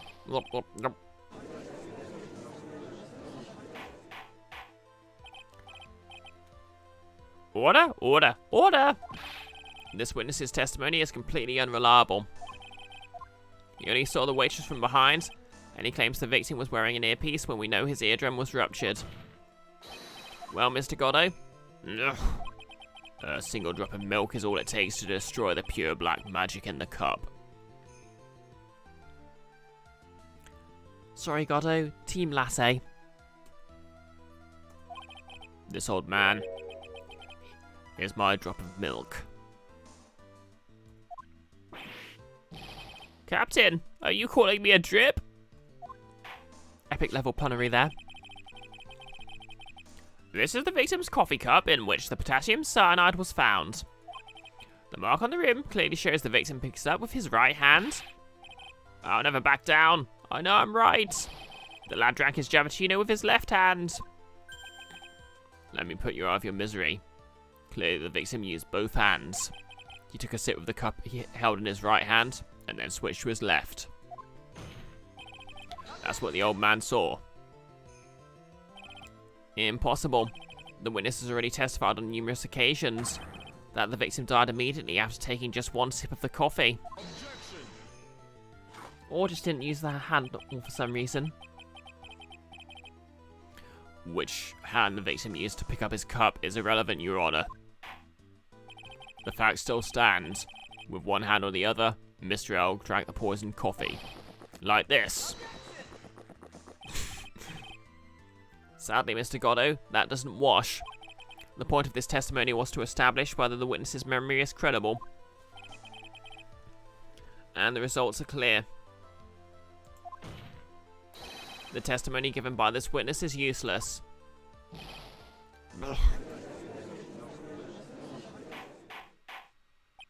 I believe it is time to conclude today's proceedings.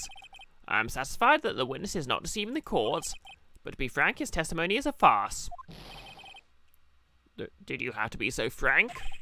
Take that, you pompous old fogey! My God, you called it. The judge is no selling the seed.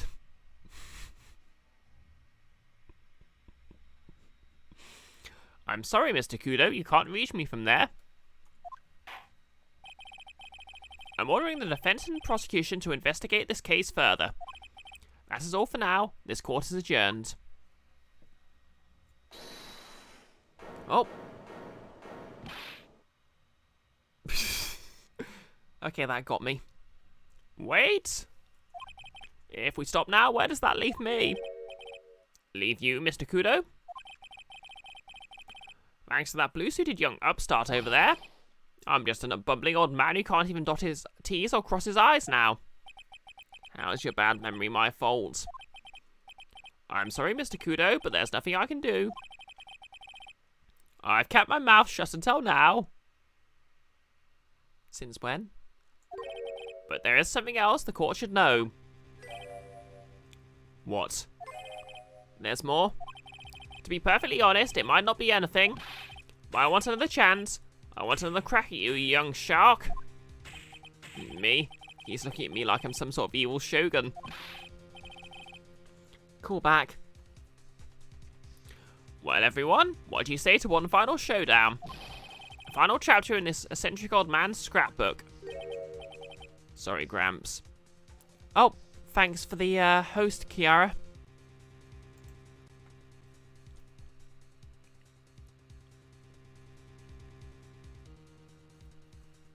Sorry, Gramps. I've already had my 17th cup of coffee. What have you got to lose, Captain? I'll give you all the Javatino you want if you come to my house after the trial. I may be 68 years old, but Victor Kudo is still a man. That's enough, witness. I believe it will be quicker for the court to just hear your testimony. You bet.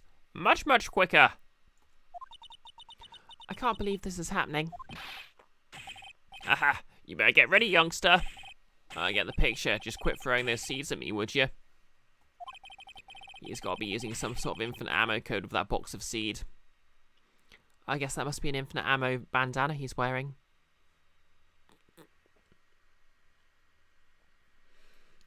No less. Old man, What have you got to lose? Goddo, My bowels.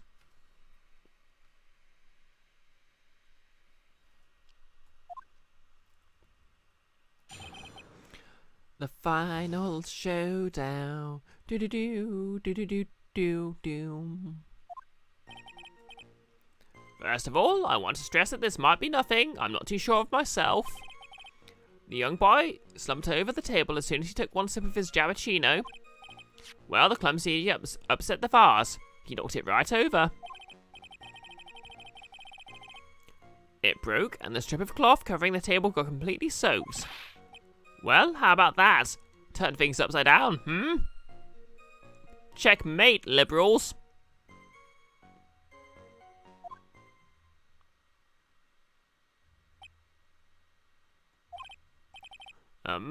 Is that all?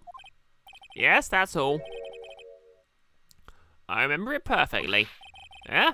You're doubting me again? You're doubting a poor defenseless old man? No, we're not doubting you, Mr. Kudo. Don't you get the feeling there's a question hanging on everyone's lips, Nick? Yeah. So what? Probably. That's all I can think of, and I have to cross-examine this guy. You're a bird brain. That's all you can think of. Very well, Mr. Wright, your final cross-examination, please.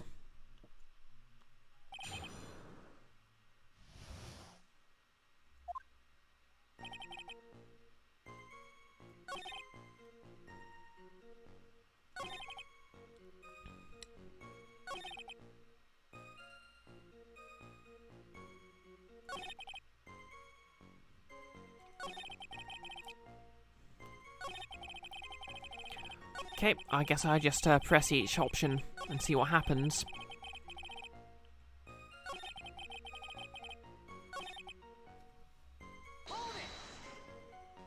The court generally prefers it if witnesses are sure of themselves, Mr. Kudo. Noisy brat! I'm warning you. I'm more savage than the Macho Man right now. You won't beat me with this testimony. This is the final battle. Ow, ow. He is chucking those seeds harder than ever. I better be careful. Come on, Nick. Nail him.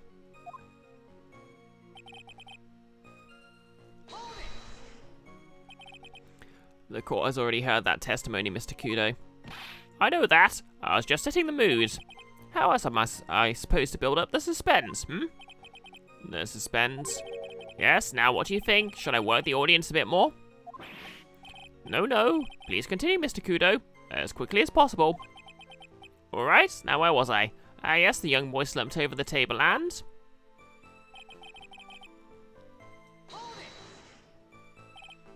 vase, you say?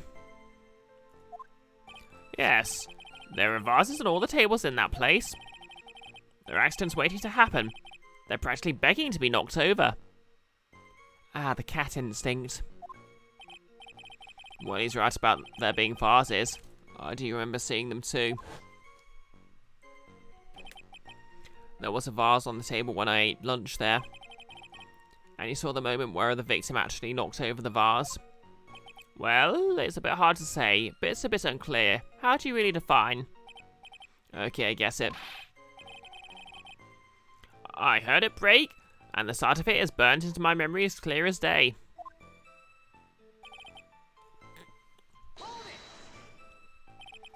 Soaked in water, you mean? Yes, it splashed up me on the knee as well. You said you were sitting at a table across from the victim, correct? And yet the water still managed to splash onto you? It was cold. I clearly remember it splashing me. Could the water really make it all the way across the other side of the room?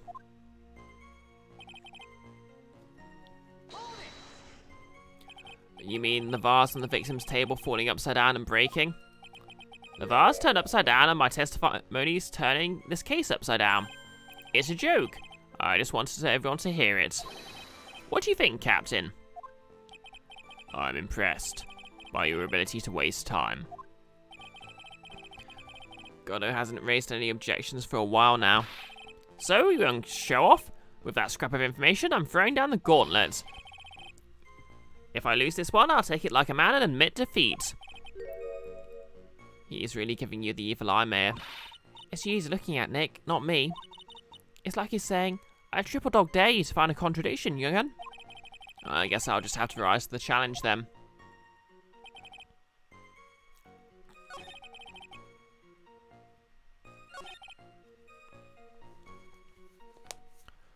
Okay.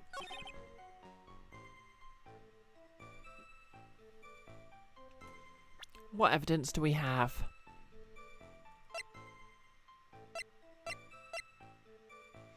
Oh, yeah. I guess the lottery ticket would be completely soaked as well, wouldn't it? Your Honor, what do you think about the witness's statement? I'm not sure I follow you. It clearly contradicts the, I thought... Okay, maybe not. You don't sound very sure, Mr. Wright. Objection denied.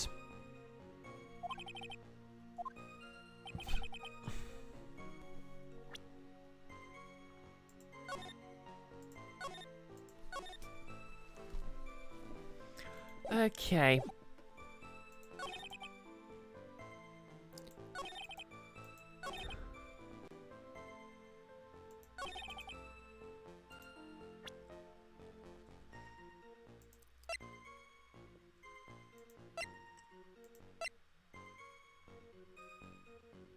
Maybe it's the paper that would have been wet. I don't know.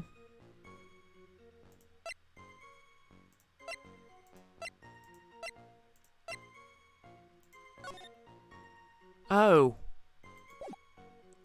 Yeah, the photo is a bit more compelling, I guess. Mr. Kudo, this is a photograph of the crime scene. So what? Look carefully at the table. You'll see it's nothing like you described. The vase is there, intact.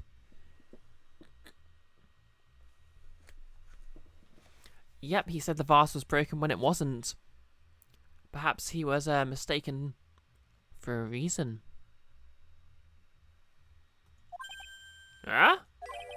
Lost your tongue, Grandad? I'm no granddad of yours, Hopscotch. Ow, ow. Enough? If you throw any more seats in this courtroom, the cleaners will be here all night.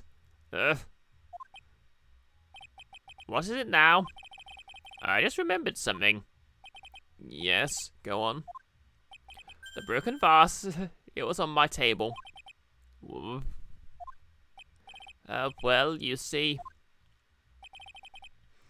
It startled me when the young lad collapsed, so I stood up. That must have been when it fell over. The vase on my table, I mean. The vase on your table? Yeah. Yes, it was on my table. And that's how my groin came to be complete. I'm not reading that out.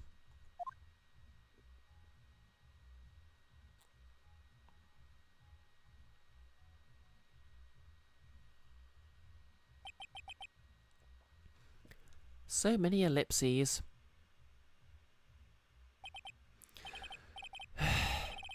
Thank you, Mr. Kudo. You've certainly earned your kudos for today. Oh, A+ pun judge. I'd like to ask a question now. Have I been any use at all? Perhaps something you should reflect on yourself, Mr. Kudo. Yep, no less. Please have the bailiff remove him. Wait a minute. If that's the case, there's more. I've got more to say. Oh yes, I remember something else. Bailiff, escort the witness out of the courtroom. Wait, listen to me. Put down that chainsaw and listen to me. Stop. Well, we seem to have been considerably sidetracked. Yep, you called it again, no less. And I'm still not in a position to deliver a verdict. The defendant has not been positively identified as the waitress in question. Ugh, my voice is going. Additionally, there are two disparities in the testimony we've heard thus far. The mark on the coffee cup that the victim supposedly drank with his left hand, and the earpiece which was inserted into his left ear, out of which he couldn't hear. Wow, Nick, you did it. I therefore require both the defense and the prosecution to further investigate the facts. Yes, Your Honor. There is one more thing before I call today's session to an end. One more thing, Your Honor. The witness we just heard from, he has most insisted that his testimony should be of use. So he summarized it accordingly into this statement. Okay. You may each have a copy of it if you wish. Whatever. The prosecution doesn't need props like that. God, I was really mad, huh? Yeah, I'd be too. Very well.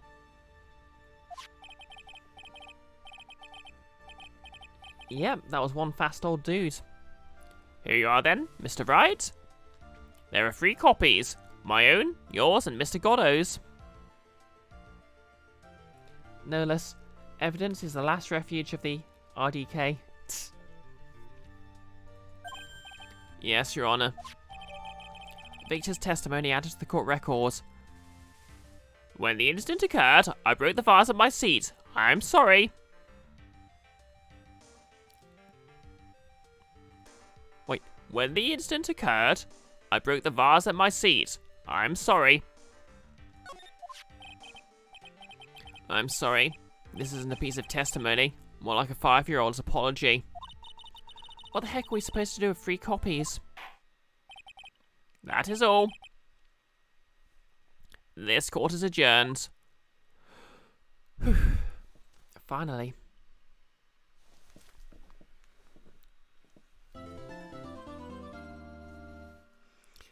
Well, I'm going to find someone to raid, and then I'll get something to eat and turn in for the night. Handwriting comparison it could be. Yeah, maybe. Or it might just be his testimony does actually end up being relevant, and you need something to prove it. Anyway, we'll just close that.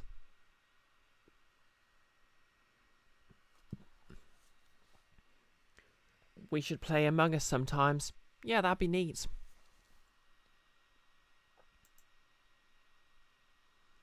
Right.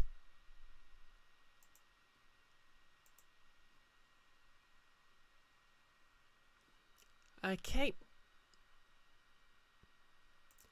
Yep, it is indeed crossplay. The iOS version, the Android version, and the PC version. All working in harmony.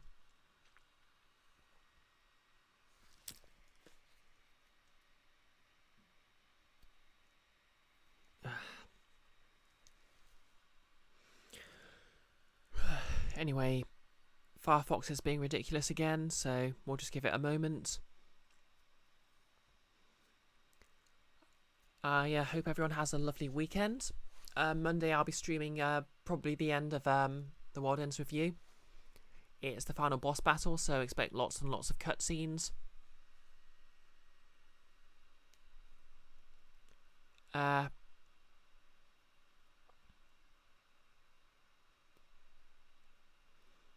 I'm going to try and get some cosplay stuff done, but I'm still super sleepy, so we'll see how that goes.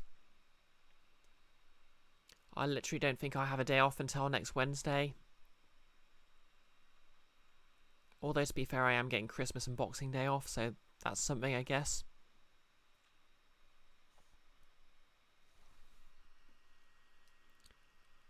Oh. You have it on Switch as well. That's neat.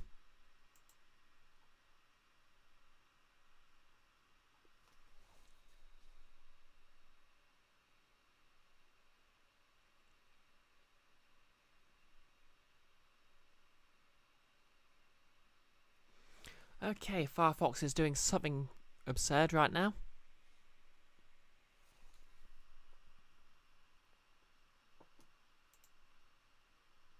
But we'll just try and open Twitch and see what happens.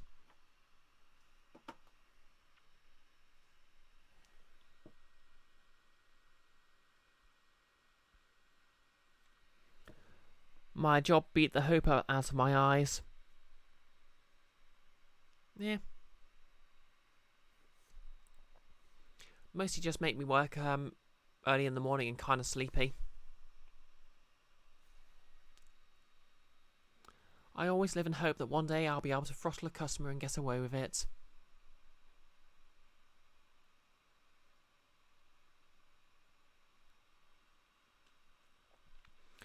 Although transitioning while working retail has done a number on my self-esteem.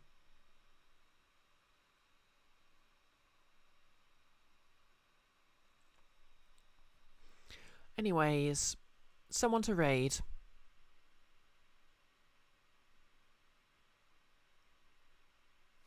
If Twitch decides to raid. Load. A mood indeed. Am I to assume you're also a fellow retail worker? Tam and a Can's playing Hades, so we'll give them a raid.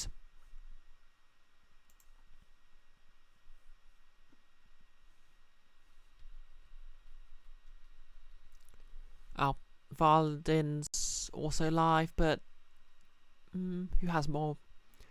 Tam has fewer viewers. And yep, Hades does sound good.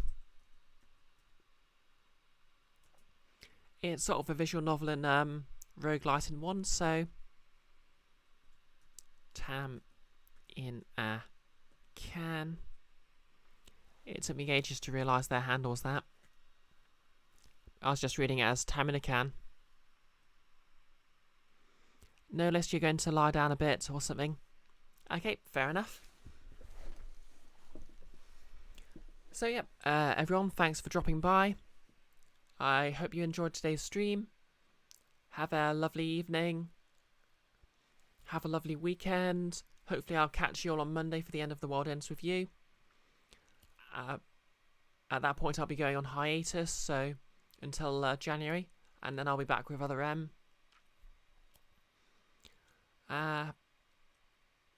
hopefully I'll get some cosplay in there. But yep, all that stuff I just said, and we'll just raid before I end up rambling. 3, 2, 1, and let's go.